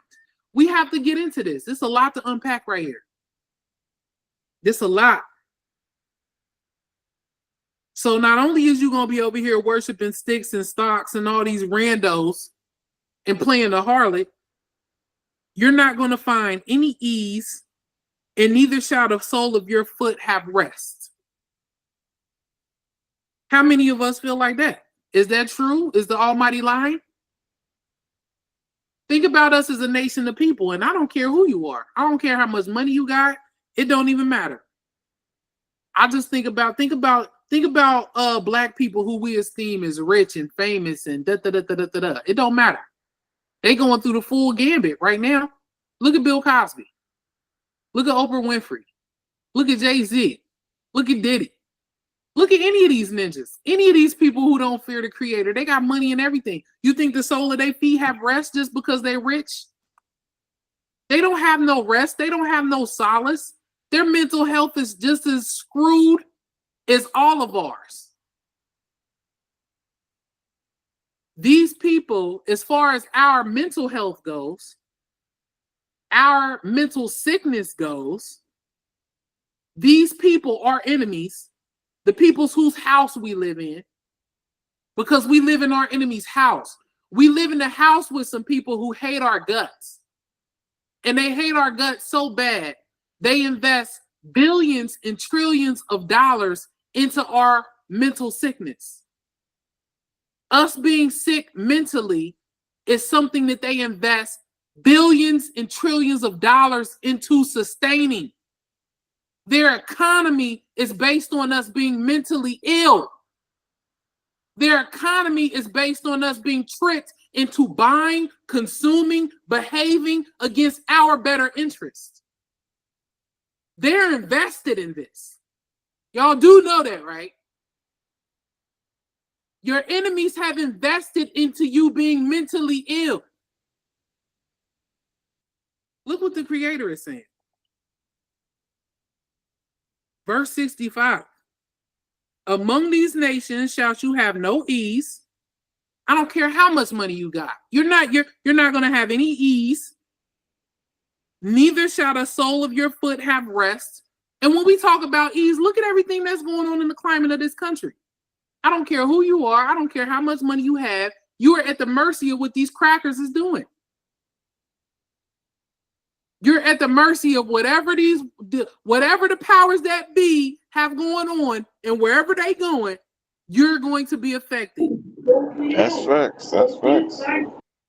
You was about to be buckle up because you in the back seat. They might be in the driver's seat, but you might even be in the trunk, but you going. You in the car with them. You understand? If the house is on fire, you in the basement.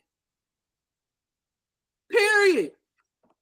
The Almighty said, among these nations you shall find no ease, neither shall the sole of your foot have rest, but Yah shall give you there a trembling heart and failing of eyes and sorrow of mind. What's a trembling heart? I want us to be 100% clear. Cowardness. Cowardice, fear. I think is it a verse where the Almighty said if they shake a leaf at you, you gonna run? Yeah, it is. Let me see if I can find that real quick. It's in Deuteronomy 28 in the middle towards the end. It said 3 gonna take a flight, something like that. 3 gonna chase 1,000. Well, I got that verse already. But it's around the area right there. Hold on. Let me see.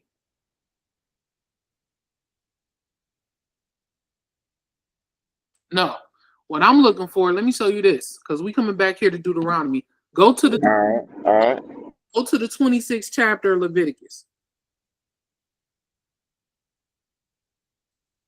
Now keep in mind what the Almighty just said. He said that I'm gonna scatter you and you're gonna have a trembling heart and failing of eyes. In Leviticus, the 26th chapter, let me go to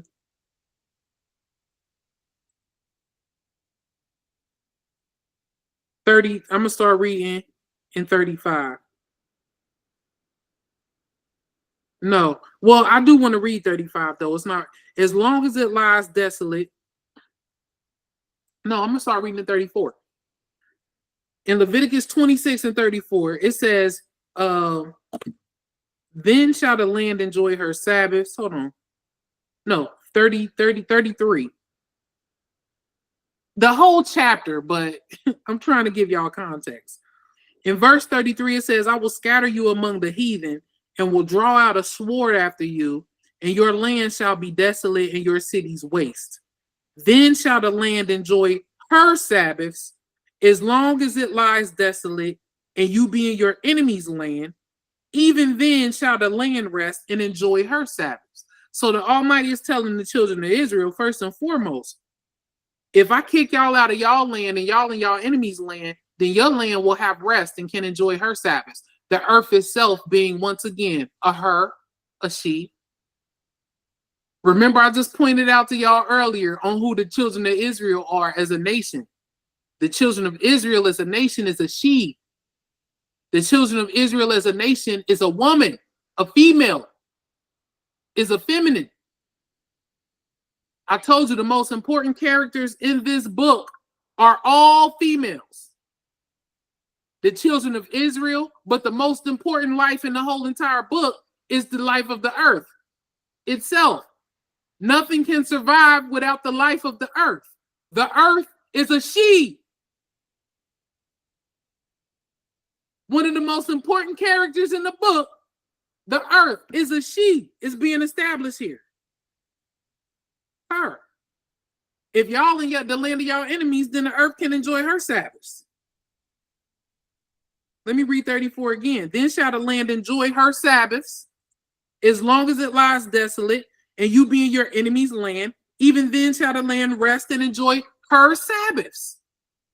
The earth Sabbaths, the land Sabbath. The land is a sheep. 35. As long as it lies desolate, it shall rest, because it did not rest in your Sabbaths when you dwelt upon it. And upon them that are left alive of you, I will send a faintness into their hearts in the lands of their enemies. So, all of these people, all of these ninjas with all of this tough talk, I want y'all to understand that it is delusion. And I want y'all to understand that it is what the young people call pap. Okay?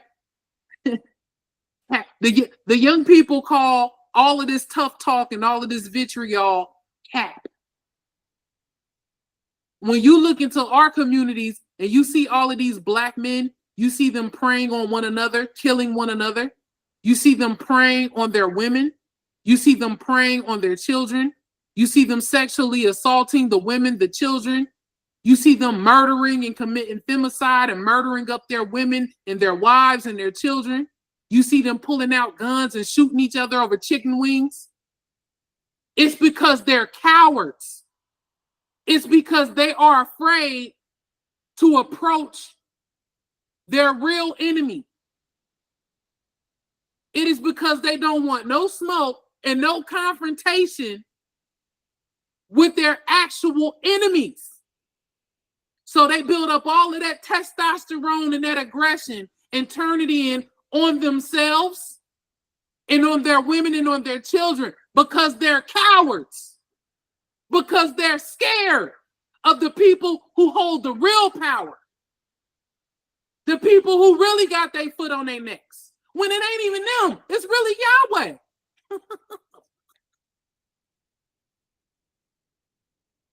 But the Almighty said, upon them, in verse 36, upon them that are left alive of you, I will send a faintness into their hearts in the lands of their enemies. And the sound of a shaken leaf shall chase them. The sound of a leaf. Y'all hear anything? Y'all gone. And they shall flee as fleeing from a sword. And they shall fall when nobody pursues. You fall, ain't nobody even chasing you. Ain't nobody even chasing you, you running. Ain't nobody even chasing you, you falling all over yourselves, running, failing, fleeing, flailing. This is of Yahweh. This is the rebuke of the true and living creator of the universe. This is not no joke. This is real. This is for real. So all of this tough talk, these dudes with these guns, these dudes with these gangs. I just seen something, some article saying that the rapper Lil Baby, he in a gang and they gonna charge him with something. All of these ninjas, they be a parts of gangs.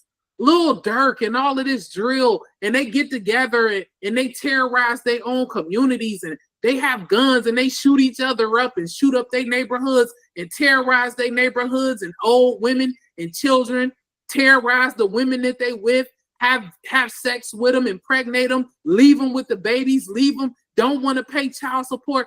This is all the behavior of cowards. All of this behavior is being birthed from fear. Fear of responsibility.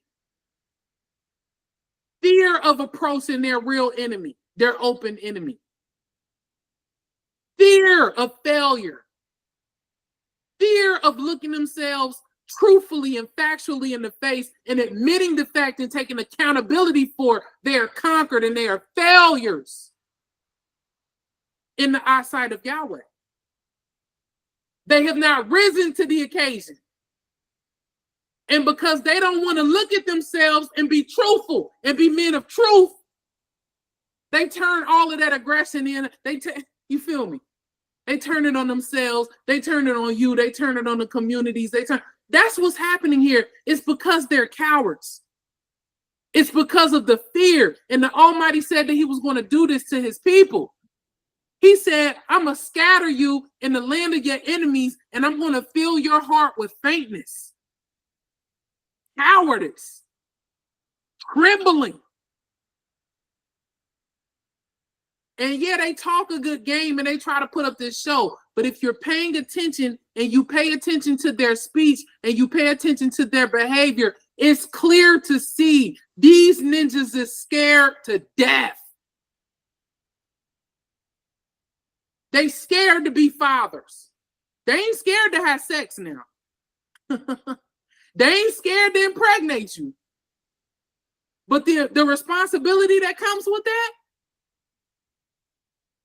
a marriage taking you to themselves and taking responsibility of you, putting themselves on the line to provide your clothes, your house, your food, and to provide all of the same for the children that y'all produce. They scared of that. That's why they don't do it. That's why it's only certain of them that you will go see do it. And not only do it, take responsibility for it all. That's the reason why now they talking about they're looking for women to go 50-50. Because they cowards. And they know that they don't have the gumption and the fortitude to apply themselves to be able to go 100 and take them a wife. They know that if it was based on them having the responsibility and sitting in the seat that they're supposed to sit in, if that was the requirement, they know they wouldn't have no woman. They know they wouldn't even be eligible. The majority of these guys know if I don't find a woman to go 50-50, I won't have nothing. I can't survive without a partner that can go 50-50 with me. And that man is ineligible for mating, ladies. I'm just keeping it a bean. I'm not going to lie about that. They're ineligible. If he got to go 50-50 with you, he shouldn't even be in the running. Go find you a man with the resources. But the economy set up to where you can't even afford it. You know what I'm saying? The majority of people that can afford it is like our enemies, the only one that can afford the full price, Caucasians. I see a lot of black women being with white men because what you're saying is what they have. You know, they had a 400-year head start. Tough titty said the kid. Yeah, it is what it is. But that's facts, though. I mean, but that's the words of the Almighty. That's what the Almighty said that he was going to do. That is the rebuke. Let me show y'all this, because we got to see this.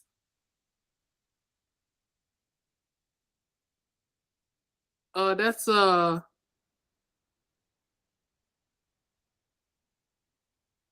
damn, where is it?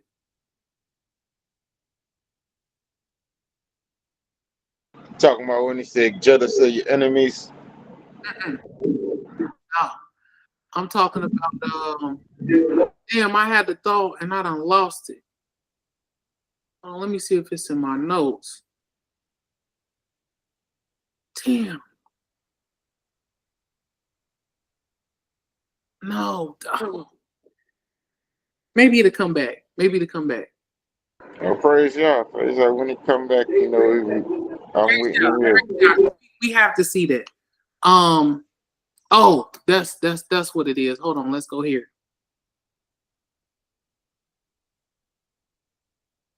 To show you that this is Isaiah 51. Let's go to Isaiah the 51st chapter. Yeah, I ain't have it marked properly. It was there, but I ain't have it marked properly. Let's go to the 51st chapter of Isaiah. I'm sorry. Isaiah 51. Let's start. Oh, yeah.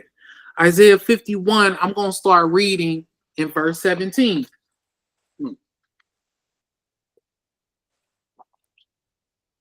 It's a lot of talking, a lot of reading.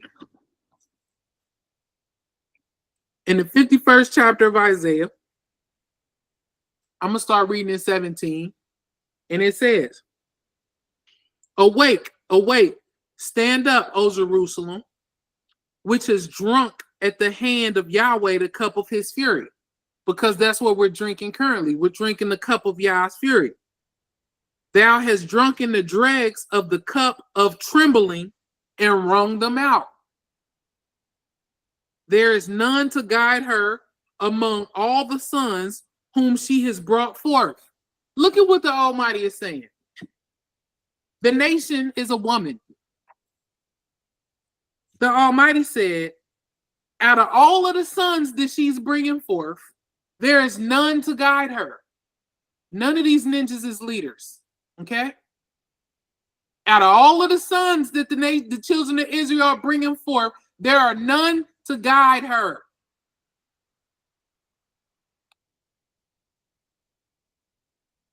It says, neither is there any that takes her by the hand of all the sons that she has brought up. I want y'all to let that marinate. Okay? The her is the children of Israel. Out of all of the sons that she's bringing up, it's none that can guide her and none that takes her by the hand to lead her. Why do you take somebody by their hand? To lead them. When you're walking across the street with a kid, what do? You grab their hand to lead them across the street and through danger to safety. The Almighty is saying that all her sons that she bringing up ain't no leaders. It says in verse 19, these two things are come unto you, who shall be sorry for you? Who is supposed to feel sorry for you? And this is the reason why all I got for any of us is tough titty said to kitty. I had a whole blowout argument with my brother because he trying to tell me that welfare took black men out of the house. You can't tell me that. You might be able to tell somebody that, but I'm not the one. So when I look at you and I say tough titty say to kitty, when I look at you and I say no, black men made a choice to leave their households. Welfare didn't come and knock on the door and pick you up by your collar and throw you out of the house. Welfare didn't make everybody pick up and start selling crack cocaine and destroy and decimate the no, you understand? They didn't, nobody can make a man not be a father. Anyway, had a whole argument with my brother about this because he wants empathy and he wants sympathy. He wants me to look at the plight of the black man. You don't understand what it is to be a black man and what we go through. Like it's any different for us. Like we was raised in some sort of different ecosystem to where black women are unaffected by all of the things that it's ridiculous. But my brother, the reason why he was so angry with me is because I didn't show a shred of empathy or sympathy for all of his excuses and all of his delusion and all of his cat as to why they have failed so profusely. I don't have an inch of coddle in my body for these niggas. I promise you. Not because of me, but because the Almighty just said, look, listen. The Almighty said in verse 19, these two things are come upon you. Who shall be sorry for you? Nobody. Y'all did this to yourselves. Desolation and destruction and the famine and the sword. By whom shall I comfort you? I'm not sending nobody to comfort you. I'm not sending nobody to feel sorry for you or nothing. It says, verse 20, your sons have fainted. They lie at the head of all the streets as a wild bull in a net. I want y'all to marinate on this. I want y'all to meditate on this. The Almighty said, out of all of the men that the nation of Israel has brought up, ain't none of them leaders. None of them. They don't even have the capacity to do it. Desolation and destruction has come upon you. Nobody's going to feel sorry for you. I'm not sending nobody to comfort you. Then the Almighty says that your sons have fainted. They lie at the head of all of the streets, on the street corners, as a wild bull in a net. They are full of the fury of Yahweh and the rebuke of your Elohim. They standing on these corners. They out in the streets, shooting up, killing up, terrorizing, womanizing, like a bull trapped in a net. Picture a bull trapped in a net. Angry, mad, he can't go, he can't, This is the visual Yahweh gave you. I'm telling you, y'all already put us on game. These men are angry because they fainted. They're weak. They standing on the corners. They standing at the tops of all of the streets like bulls trapped in a net. They're angry. Who are they angry at? They flip it on us. They blame everything on us, okay? Everything is our fault. Everything is somebody's fault.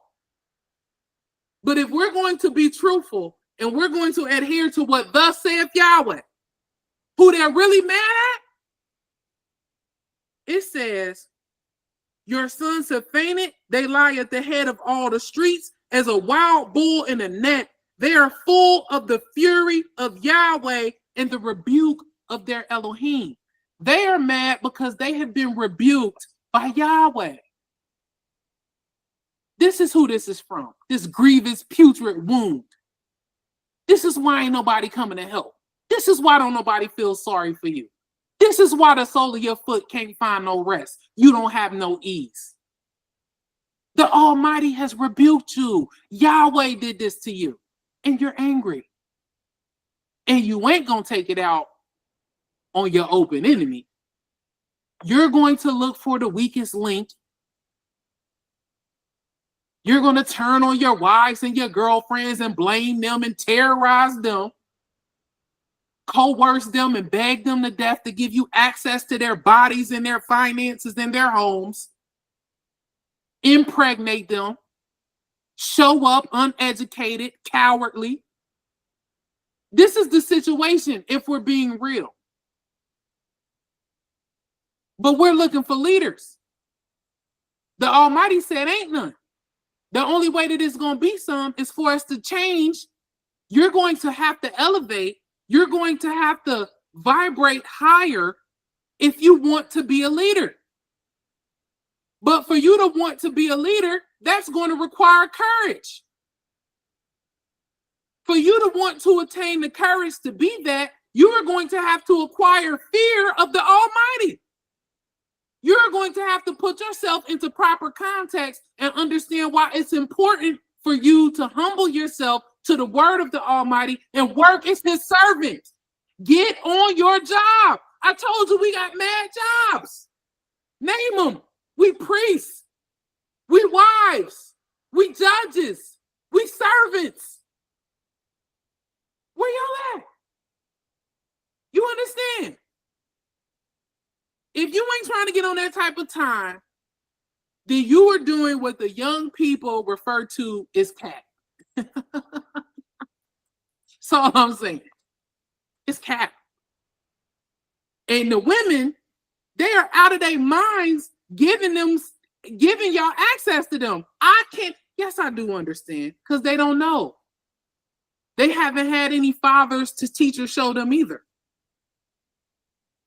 that these men are not supposed to have access to them, that they're not supposed to be procreating with and bringing your genes into this world based on, the fact that you're a coward and we don't need any more cowards. The fact that you don't fear the Almighty, the fact that you're not going to stand up for the truth. We don't need any more of those. I think we're inundated with those.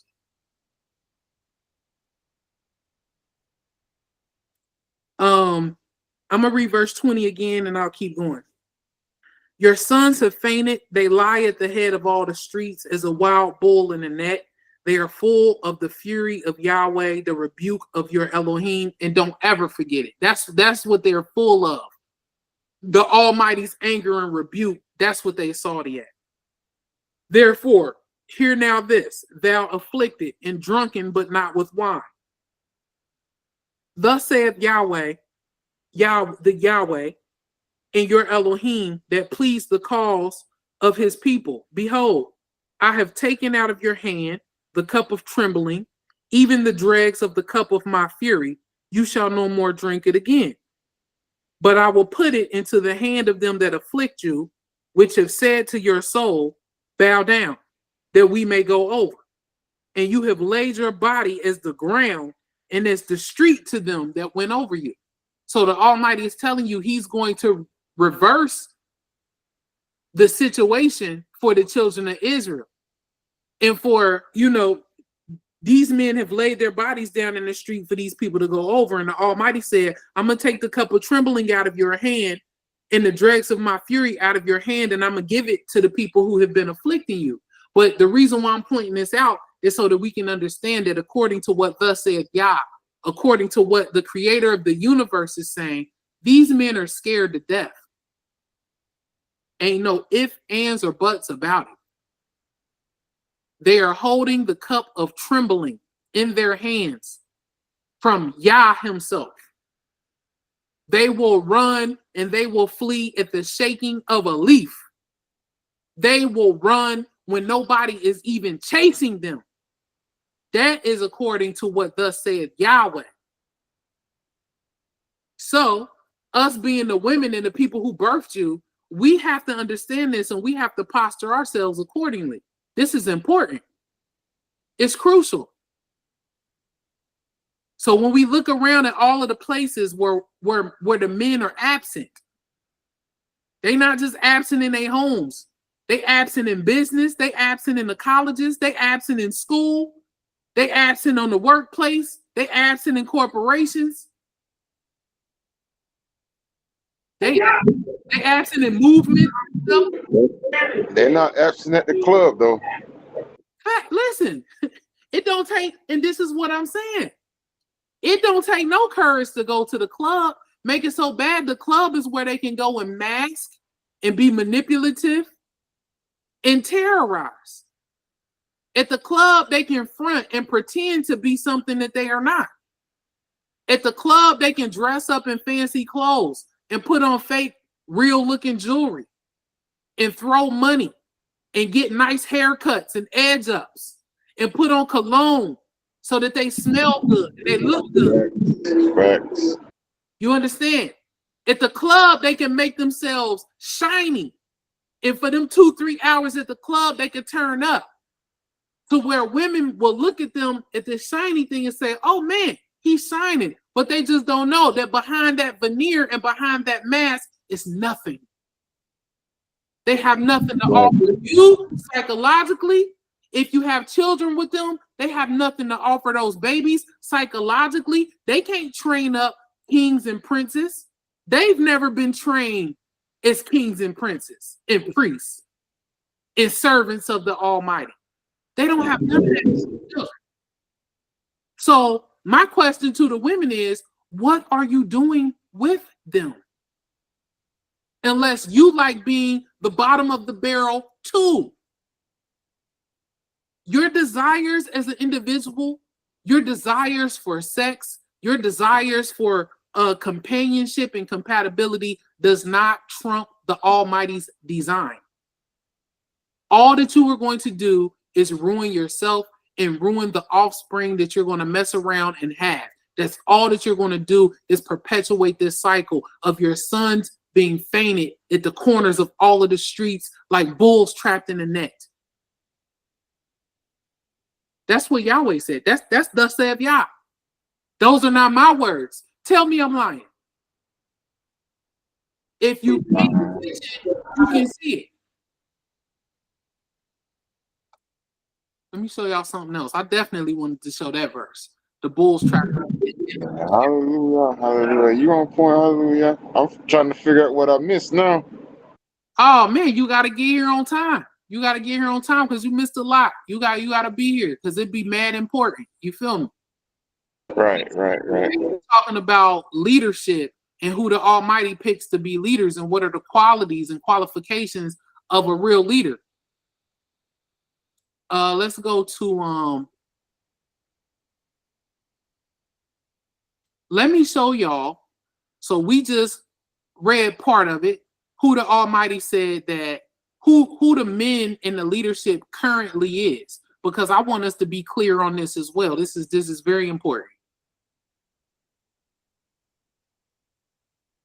Let's go to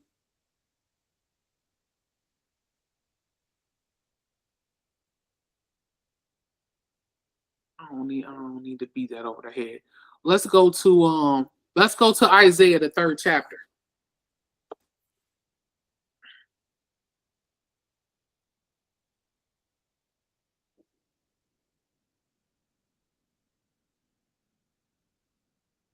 Check this out.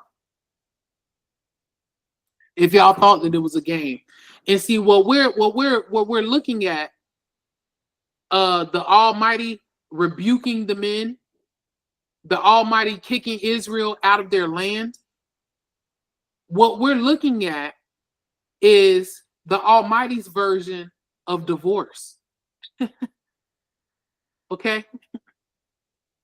Now, when we think about divorce in these terms, you know, in modern in English United States terms, people divorce and they go to court and they fight over things. A lot of times the woman who has been taken care of or who has been in the place of being a caretaker for the home is having to fight for some sort of footing or some sort of severance from her husband, whether it be alimony, whether it be child support, whether it be proceeds from the house that they shared together, whatever, what have you. When the Almighty put you out of his house, the Almighty gave you land. What did the Almighty give you as a husband? I've taught on this before. I'll teach on it again. But the Almighty, first and foremost, the first thing that the Almighty did for the children of Israel was take them out of the hands of another man and bring them unto himself and put them into their own land. The Almighty gave the children of Israel as a husband, he gave them sovereignty. He gave them land. He gave them dominion over a land and resources to where they could control their destinies and their culture. Crucial. Crucial. And that aspect is what's missing from all of the conversations that we have. We be talking round and round in circles about what's going on with the community and why we can't, why we this, that, and other. Because we're not sovereign. We don't have anything. We don't have ownership of anything. The reason why the men can't properly see or even envision what their purpose is supposed to be is because they don't have any land to establish or to protect. And men are mostly transactional. So if they ain't got nothing to rule over, they feel like it ain't even worth it. I ain't doing that. I don't want to do that. You feel me?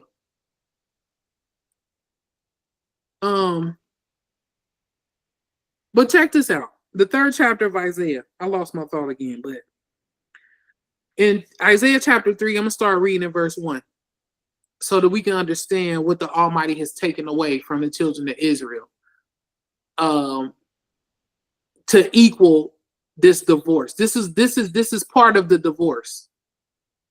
What is being severed and what's being lost. You understand?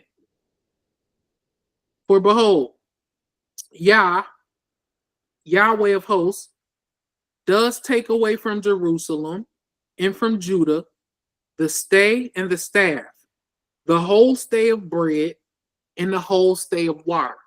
So the Almighty gave us land, but how efficient can we be and how can we survive on the land if the Almighty dries up the water and dries up the food? You can't. That's first and foremost. To make sure that y'all get up out of here, let me make sure that y'all don't have no food or water, so y'all gonna have to leave. I'm putting y'all out. Okay? Not only did he take away the stay of bread and the whole stay of water, the Almighty took away. This is the Almighty's version of divorce. You understand?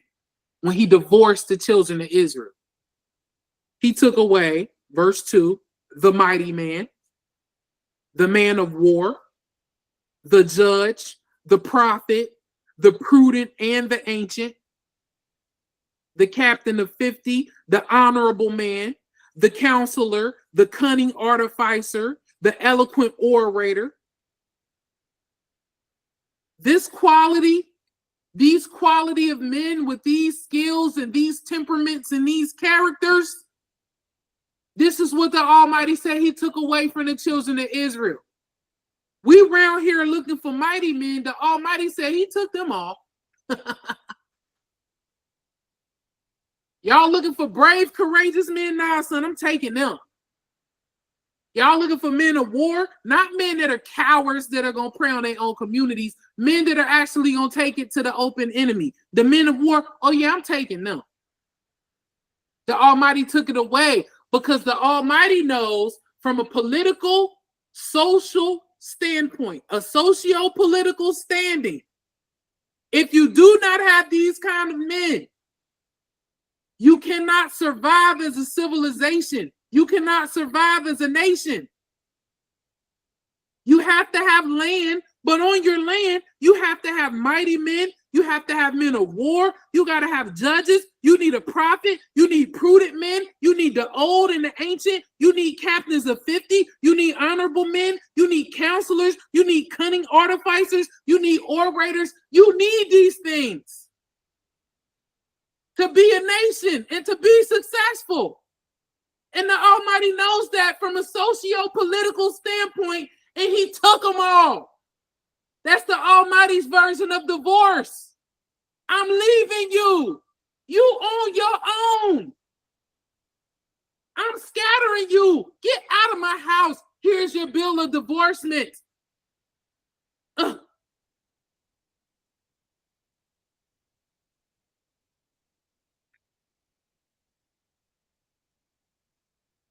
Check this out. Verse 4. And I will give children to be their princes, and babes shall rule over them.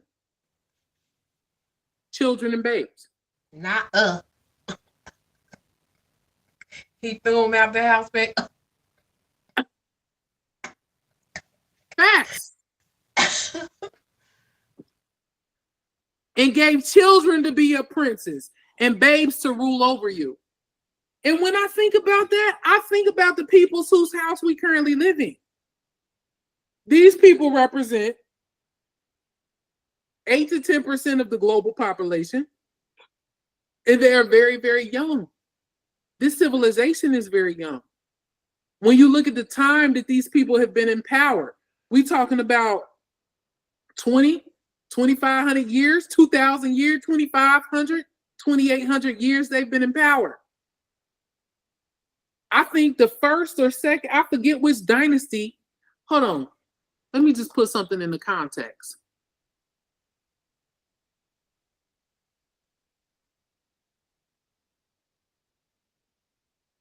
The United States is only 248 years old. So,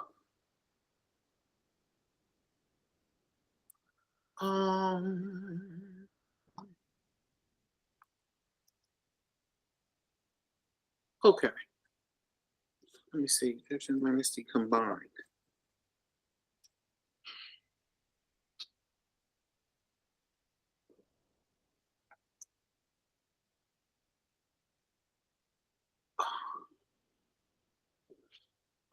Let me look at this one.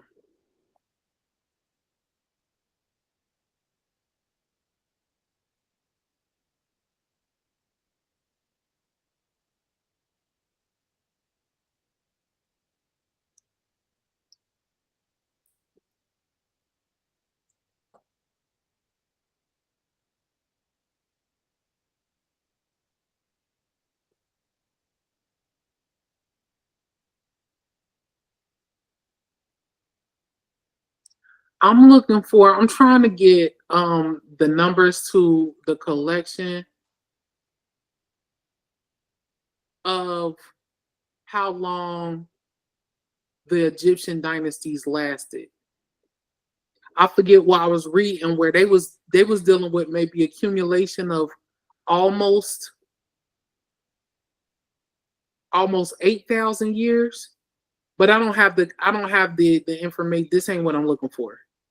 But I'm just trying to give y'all the United States as a superpower, as a world power. When you think about these dynasties who was going on for and in rulership for 3, 4, 5,000 years, the United States is 248 years old. The European power, going back to the Roman Empire and beforehand, we only dealing with a little over 2,000 years old. It's a very, very old, it's a very, very young empire is what I'm trying to tell you. When you look into the throes of history and how long other dynasties have lasted, like the dynasty in Kemet, like the Chinese dynasties and stuff like that. These people were ruling and empowering and had civilizations that were standing for thousands and thousands of years. The United States is 248, and it's on its way out. It is young. By all means, by all regards, it is a babe. Wouldn't you say? You understand what I'm saying? When you putting it up against 3,000 or 4,000 years of rulership and dominion over the earth for a dynasty or for an empire, 248 years, that's a baby. Verse 4, it says, and I will give children to be their princes, and babes shall rule over them, and the people shall be oppressed, every one by another, and every one by his neighbor. The child shall behave himself proudly against the ancient, and the base against the honorable.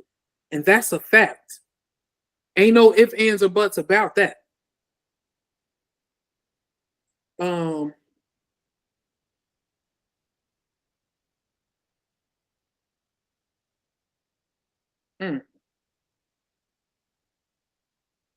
Skip down to verse 9.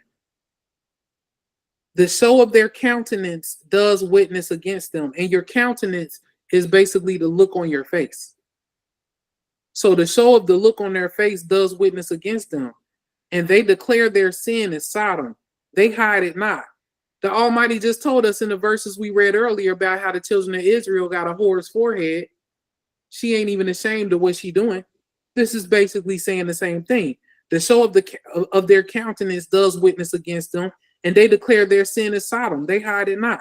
Woe unto their soul, for they have rewarded evil unto themselves.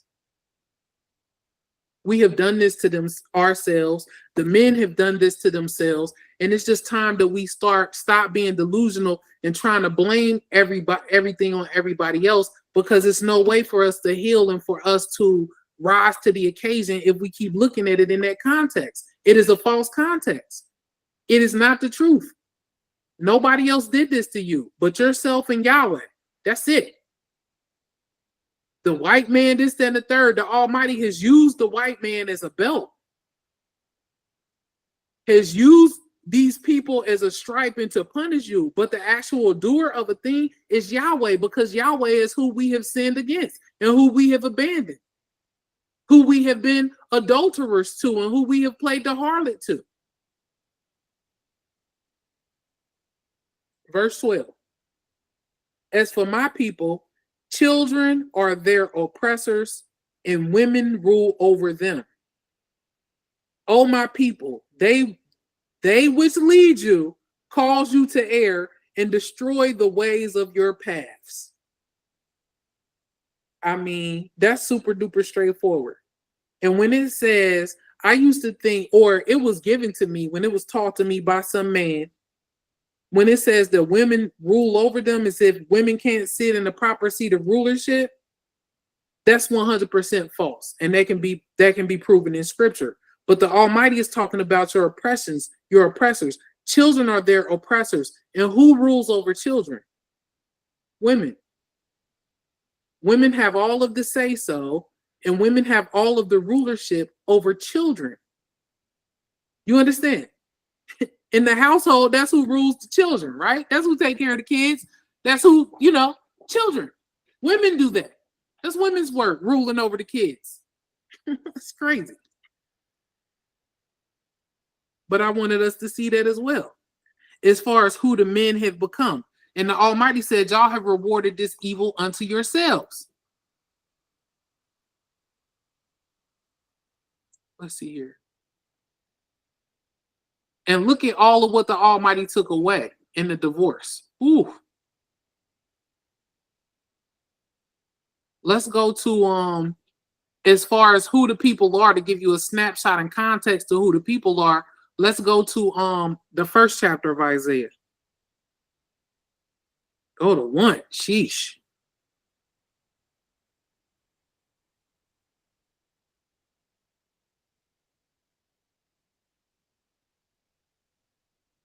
In the first chapter of Isaiah, I'm gonna start in verse 1. The vision of Isaiah, the son of Amos, which he saw concerning Judah and Jerusalem in the days of Uzziah, Jotham, Ahaz, and Hezekiah, kings of Judah.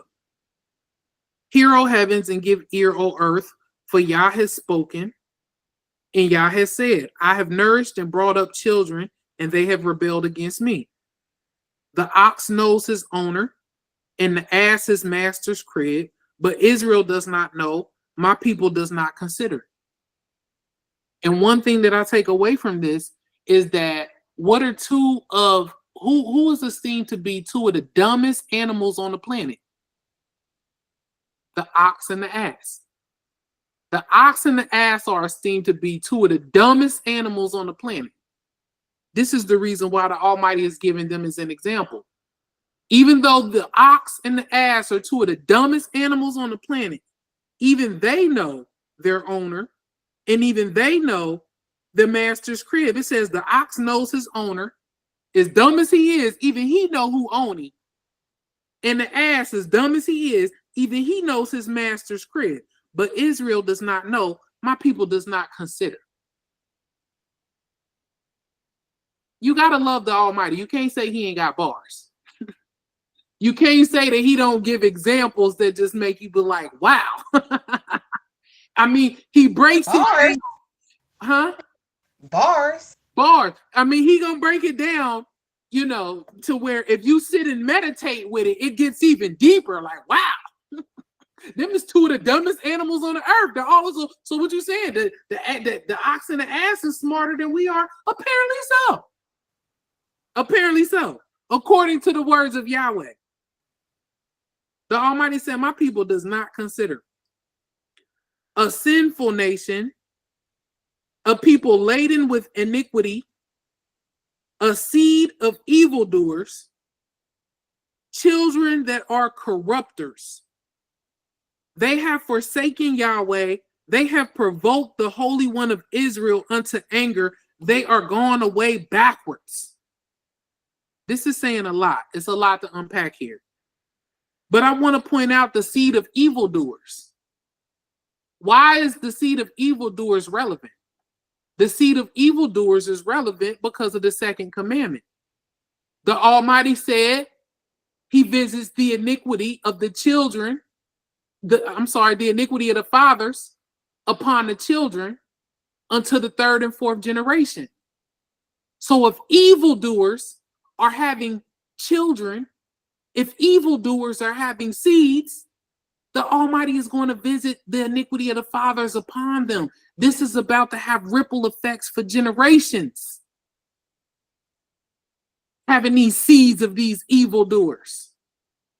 Who you have children with, who you are mating with matters. You are supposed to consider these things. That's why I'm telling you, these dudes that's not eligible, what are y'all doing? Leave them alone. They were not meant, they do not get participation awards. They do not get participation pussy. You understand? Just because they here and they want it, and they got puppy dog eyes on the side, on the curb, looking pitiful and sad, that doesn't mean anything. Leave them over there where they're at. No sympathy, pussy? None. They're not supposed to have it. That's not the Almighty's design. Now, people are going to go against the Almighty's design. The same way that when the Almighty told the children of Israel to destroy all of the people of Canaan. He said, kill everything, don't leave nothing alive. They didn't do that. They went in there and they made alliances and took tributaries. They disobeyed the Almighty and they paid for it. The same way that you're going to pay for it if you disobey the Almighty and go against his design messing with these ninjas. I'm sorry. It just is what it is. The Almighty said, a seed of evildoers, children that are corrupters. They have forsaken or forgotten Yahweh, and they have provoked the Holy One of Israel unto anger. So y'all done forgot the Almighty, and that y'all done pissed the Almighty off. And the Almighty got so much loving kindness and mercy and patience. Now y'all done did it. You know, when your mom get mad, now she up out of her seat. Before she might just look over there and give you a look, but you know, if she get up out that seat, it's on and popping. Y'all done went too far. And the Almighty said, they are gone away backwards. And I just want to be clear. We have been in a perpetual state of going backwards since we got here, for sure. The propaganda will tell you, oh, we had a civil rights movement and we moved forward and we made these strides and we got rights. You have been doing nothing but going backwards, all the way down to the civil rights movement and integration. Because the Almighty didn't tell you nothing about no integration. The Almighty said, plant you vineyards and build you houses. You are over here in captivity, but the Almighty told you to come over here and establish your own. The way that this is set up, we were supposed to establish our own neighborhoods and our own economies and our own ecosystems.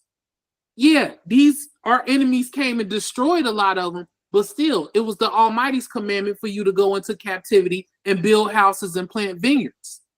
Not assimilate, not integrate, not be usurped into their system and become like them and become a part of the problem. So now when it's an issue, now we can't even boycott. So now when everybody come out and say, yeah, we ain't spending no money with Target. Now you got black people who done intertwine their business with Target. They business depend on Target and Amazon. They done went into business with their enemies.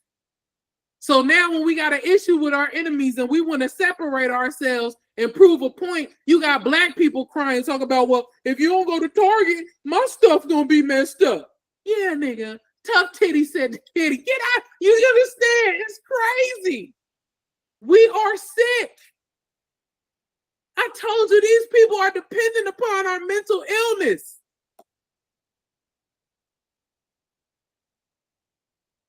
We are backwards. Perpetually, we have been going backwards. And you see the deterioration of our families and our morality. We can't even decipher what's right and what's wrong. We can't even, it's just, we got weird takes on everything.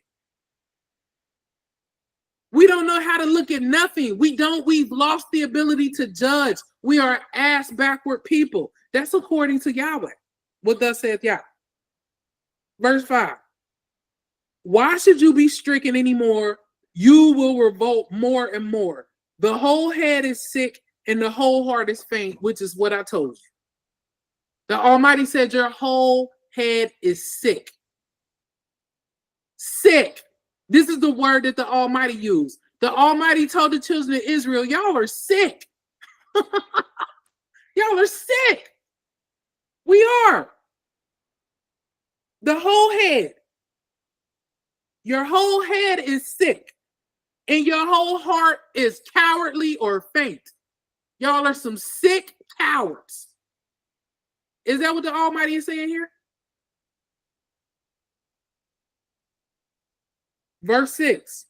From the sole of the foot, even unto the head, from head to toe, there is no soundness in it.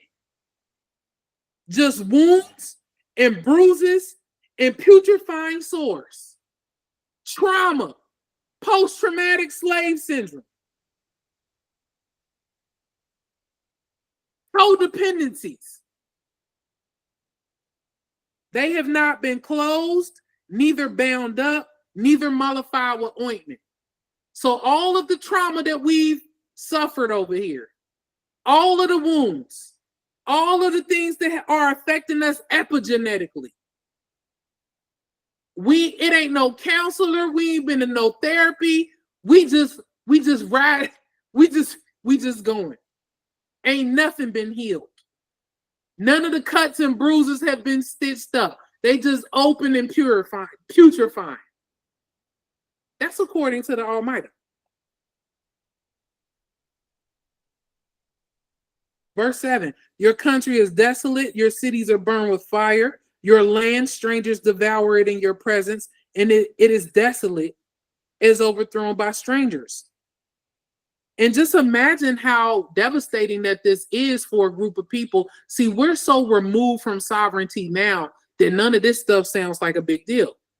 When we read about how our country being desolate and burnt up with fire, and strangers devouring our land in our presence, we're, our hearts and our minds are removed from that because we've never seen it.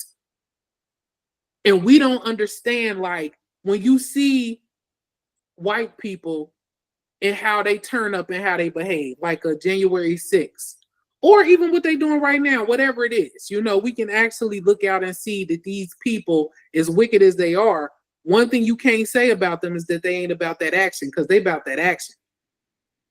But the reason why they are about that action is because they have experienced and they know that they sit in the seat of sovereignty. They have something that they consider their own land that they're fighting for. They willing to go to the mat for that. They willing to die for that. Because we don't have that, and that's an element that we don't have. We can't understand it. We can't get behind it. We don't even, we don't think it's a big deal. But imagine actually having your own country and seeing it desolated and burnt up with fire and strangers devouring it. That's how these white people is going to feel.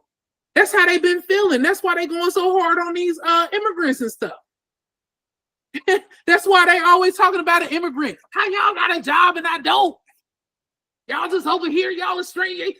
They took our jobs. I don't know if y'all ever see South Park. They crazy with that. But it hit different when it's yours. When it's something you have control and sovereignty over. Where you control the resources and the people and the culture. You feel some type of way when you see another group of people getting a certain type of footing. When you see something that you establish and systems that you establish for yourself being decimated and being rights being given to people who you don't even like and stuff, it hit different. It hit different. You feel me? It says, and the daughter of Zion is left as a cottage in a vineyard, as a lodge in a garden of cucumbers, as a besieged city. And what I think is interesting about this, that's crazy that it just said that.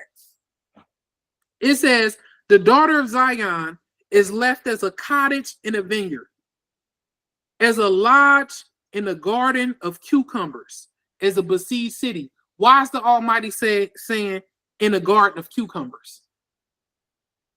So I'm about to show y'all something. Because this is something I was thinking about earlier, because I was reading about the children of Israel and how many wars that they had to have and how many people, how many wars they had to take their land. And the Almighty saying that he's a man of war. And I thought about the Almighty being a man of war. And I thought about all living things. And I said, everything living, the Almighty is a man of war, because everything that's alive on this planet has to fight for its position. It has to combat something, and it has to meet an opposition for its position. And I thought about it and I said, the plants probably even got to fight. So I looked it up. And y'all know what? The plants be fighting. The plants got to go to war. Well, y'all don't believe me. I'm going to show y'all. Y'all already, as ridiculous as this sounds. And I'm going to tie it into this scripture that we reading right here. Why the Almighty said that the children of Israel was going to be like an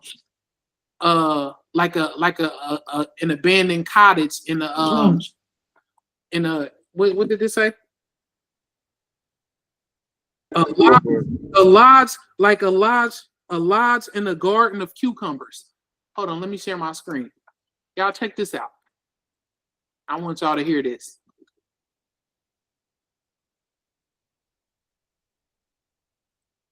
Y'all can see my screen, right? Yeah. Listen to what this man said. Plants fight one another.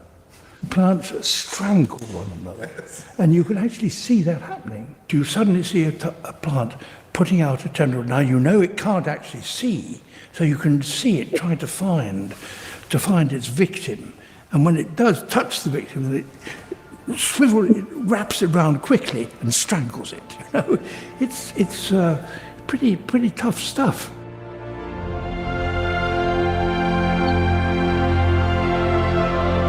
The world depends on plants.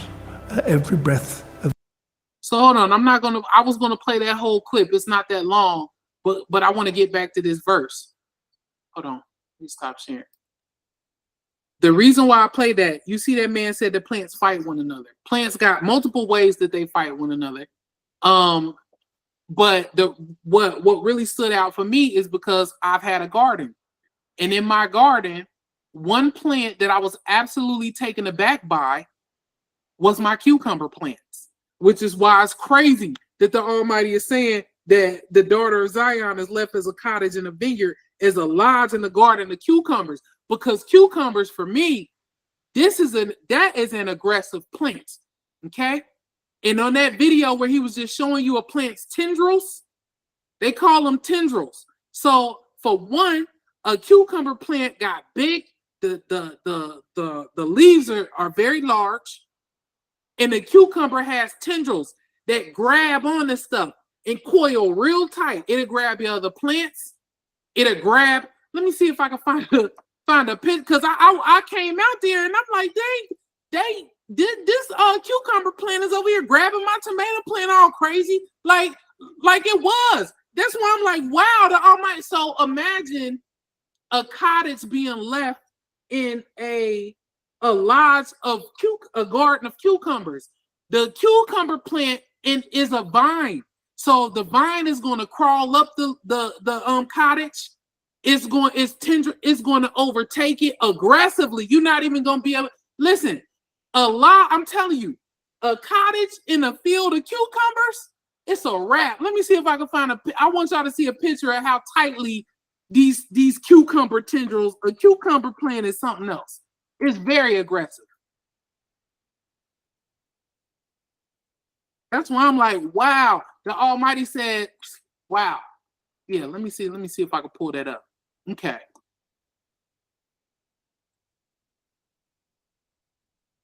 Hold on.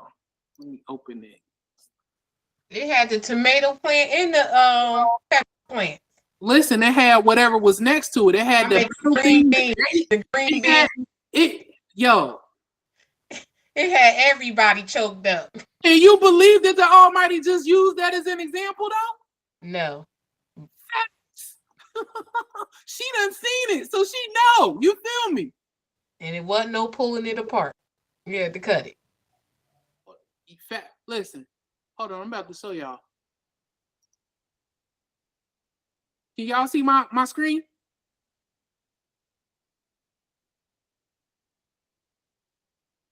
Is my screen showing? Yeah. Y'all see these little curly things right there? Them is called tendrils. And if you got a cucumber plant, whatever the cucumber plant is by or near, it's going to grab onto it. It'll strangle another plant. It's wild. And it be coiled so tight, you got to cut it. Like, it's wild. A cucumber plant is it's not an invasive plant, but a cucumber plant is a very aggressive plant, and it's a vine. So just imagine an abandoned cottage in a field full of these kind of plants. It's going to crawl up them. It's going to overtake them. It's going to, it's a cucumber is just, a cucumber plant is something else. But not only do plants, that's one way that they defend themselves and they fight with other plants. They also have, what's the term for it?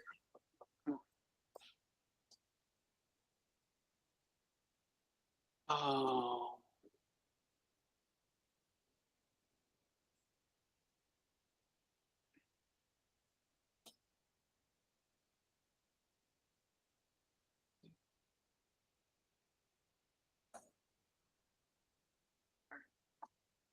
Okay, this is what, okay. So a plant's defense. Let's see. Plants can compete for resources like water, nutrients, and sunlight. Plants can compete by preempting nutrient supplies from reaching their neighbors. Plants with longer roots in a given volume of soil can acquire more nutrients. Plants can compete for pollinators, but it's a term that I'm looking for where plants also, some plants have the ability to poison or put a toxin in the soil around it to create a barrier to kill off or to prevent any other plants from coming into its territory. I'm telling you all of this because everything in the Almighty's design, everything in the Almighty's creation is it has to fight all the way down to the plant. Plants is out here at war. Plants is out here for survival and for territory and for sovereignty and access to nutrients. Some of them will make a real big leaf to block you from getting sunlight. If you too tall, they'll grow real tall and grow up over you and shade you to prevent you from getting, like they got all types of methods and stuff that they do. Plants is out here in opposition and vying for resources and nutrients. I mean, it's just an amazing thing. So when the Almighty says that he's a man of war, believe him. I know people want to reduce it. Ain't no way. The Almighty ain't no man. The Almighty this, that, and the third. No, the Almighty is not a man in the sense of how we esteem man when you're dealing with gender. Just man, you know, penises and testicles, and we think of man in that way. But masculinity and femininity are energies. The Almighty's dominant energy is a masculine energy. And if you look at his design, if you look at the way that he's designed the earth, I'm going to support that because the Almighty is a man of war and everything is based on opposition and confrontation and fighting in war, all the way down to the plant, all the way down to the bug, all the way down to the soil. You understand? I just want to point that out.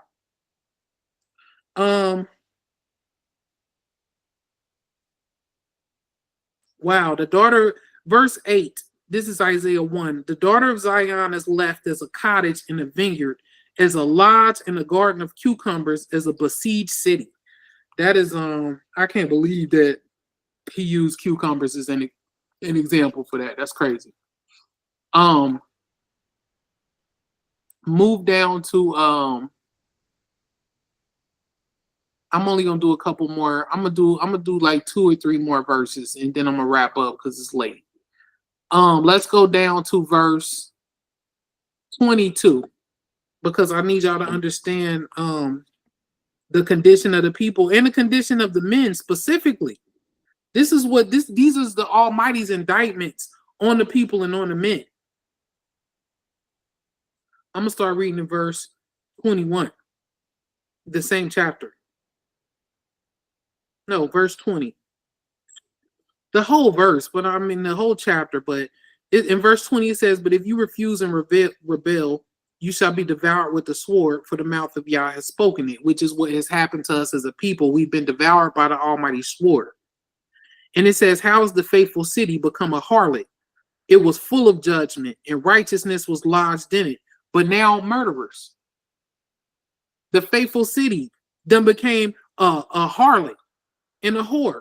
It was full of judgment, and righteousness was lodged in it, but now it's murderers. It says, "Your silver has become dross, your wine mixed with water." I thought that this was so interesting because this is what the Almighty is saying. You niggas ain't shining no more. Your silver has become dross. Dross means like dull. So your silver has become dross. It ain't got no shine to it no more. And your wine is mixed with water. Your wine, you watered down. You are no longer thorough. You're no longer potent.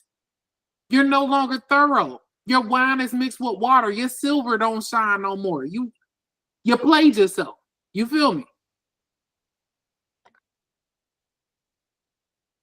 It says, "Your princes are rebellious and the companions of thieves.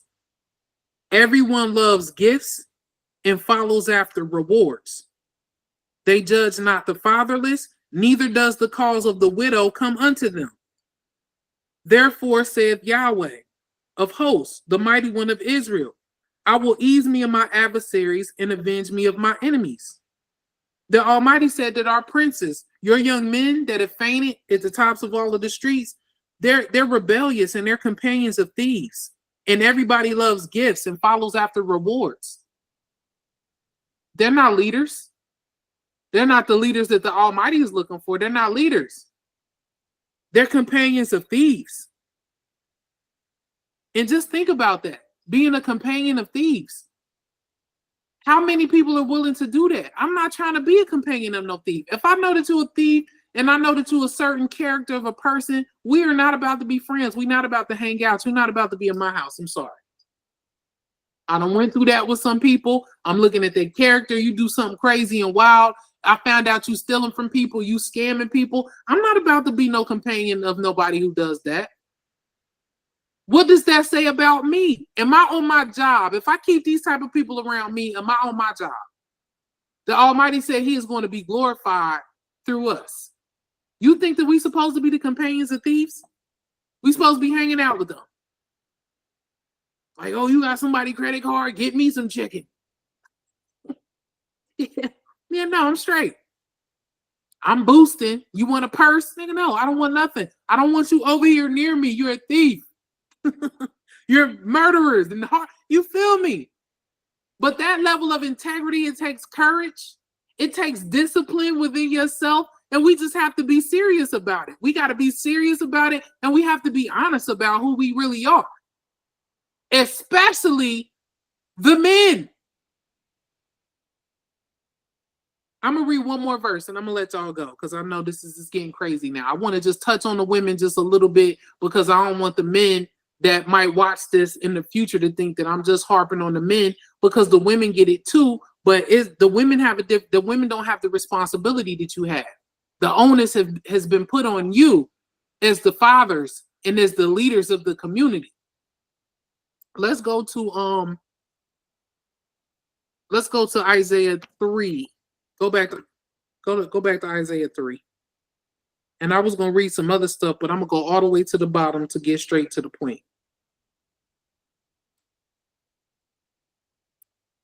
So in the 3rd chapter of Isaiah, if we start reading in the 16th verse, it says, moreover, Yahweh says, because the daughters of Zion are haughty and walk with stretched forth necks and wanton eyes, walking and mincing as they go and making a tingling with their feet. Therefore, Yahweh will smite with a scab the crown of the head of the daughters of Zion, and Yahweh will discover their secret parts. So I'm not going to go into all of what the Almighty said he was going to do to the daughters of Zion. I just wanted to point out how the Almighty said that the daughters of Zion are haughty. We're arrogant and we're haughty too, as we sit in another man's house behind his protection and behind his police force and behind his guard and working in his corporations. The daughters of the children of Israel, the women are haughty. But move all the way down to the 25th verse, which is and y'all can feel free to read through as far as all of the things that women take pride in, how haughty they are in their looks and in their beauty and in their vanity. But in the 25th verse of the same chapter, it says, your men shall fall by the sword. So y'all look good. Y'all got all of this going on. Y'all booties big. Y'all got BBLs and earrings and door knockers. But in verse 25, it says, your men shall fall by the sword, and you're mighty in the war. And her gates shall lament and mourn, and she being desolate shall sit upon the ground. Period. No matter what's going on, there's no way to detach us from these men. We birthed them, and their condition directly plays into our condition. And as long as the men are in this condition, as long as the men are cowards and not leaders, and the men are companions of thieves and who they are, our position is going to be lamenting, mourning, desolation, and sitting upon the ground. Period. Our man is going to fall by the sword, and our mighty man is going to fall in the war. Our gates are going to lament and mourn, and she being desolate shall sit upon the ground. Period. So that's the women. You feel me? I've been going through and taking you through the situation with the men. But because the situation is what it is with the men, this is our situation. Sitting on the ground. You understand? The brunt of all of the jokes, the punching bag for all of the abuse, the scapegoat for all of the responsibility for everything. Yeah, it's no way to separate. I'm definitely not saying that the women are better off. We're one. The Almighty has already established it. The Almighty has established the male and the female as one for a reason. That is the reason why the woman was genetically grafted out of a man, because we are the same genetically. Our technologies come together and can reproduce life, but we come together and make one. Literally. So it's no separation from the women. You know, we don't go unscathed, but I just wanted to pinpoint and shine a spotlight on the necessity of leadership, as well as the fact that all of these people who are claiming leadership and crying about what they need to get as leaders and who needs to submit, all of it is cat. The majority of these dudes don't even deserve access to women, don't deserve access to be leading anything. They can't even lead themselves. They are not leaders. So I'll leave off there. I got other scriptures, but I'll put it into my next class. So I'll adjourn on that. So based on what we went over today, tell me, y'all got any questions or comments or anything about what we went over today?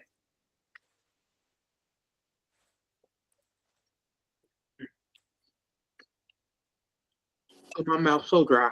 No questions or comments here. A lot of information, a lot of light bulbs that went off, and it just made sense. So I'm very thankful for that. That's what's up. No comment. Praise the Most High. Praise Yahweh. That's right. Hallelujah. Hallelujah. And I'm trying to I'm gonna reach out. I had sent the link to my friend Tino. I was hoping that he would come in here, because I'm definitely trying to get more men to participate in the class, or to come to the class, because it's crucial. Mm-hmm. You know, their participation and them being educated on these things is going to be crucial. But we're about to go into a season to where the rubber is really about to meet the road. So I'm going to teach on that next week, as well as teaching about growing some stuff, the climate that we're about to come into, what the Almighty did to the Egyptians. You know, I'll tie all of upstairs. Sorry, guys. It's all good. I'll tie all of that in together next week. So if it's no questions or comments or anything, we can adjourn. Y'all good? Yeah. So we went over. I was just wondering what I missed. You I'm said good. you spoke about leadership. You said what you missed? Yeah, I came in around 5. You missed the first portion of the class where I was going through just how the Almighty picks his leadership for the nation of the children of Israel, and how you know the quality and the characteristics of the people who were chosen out of the people to be leaders. And I'm going to break this class up and put it on YouTube, so you'll be able to revisit back the tape. Oh, that's what's up. That's what's up. What's your just send me your link when you do it. Yeah, I'm gonna send you the link. I'm gonna send the link, and I'm gonna start going live on the Sabbath day once I can get this content gathered and together and understood what I need to do. So, yeah. I guess I should start getting dressed if we're gonna be on YouTube. Facts. At least, I mean, look at how you want to look. You know what I'm saying? So, I'll keep you posted on that, big. All right, for sure. Appreciate it. All right, for sure. Appreciate y'all. All right. All right. Shalom. Shalom.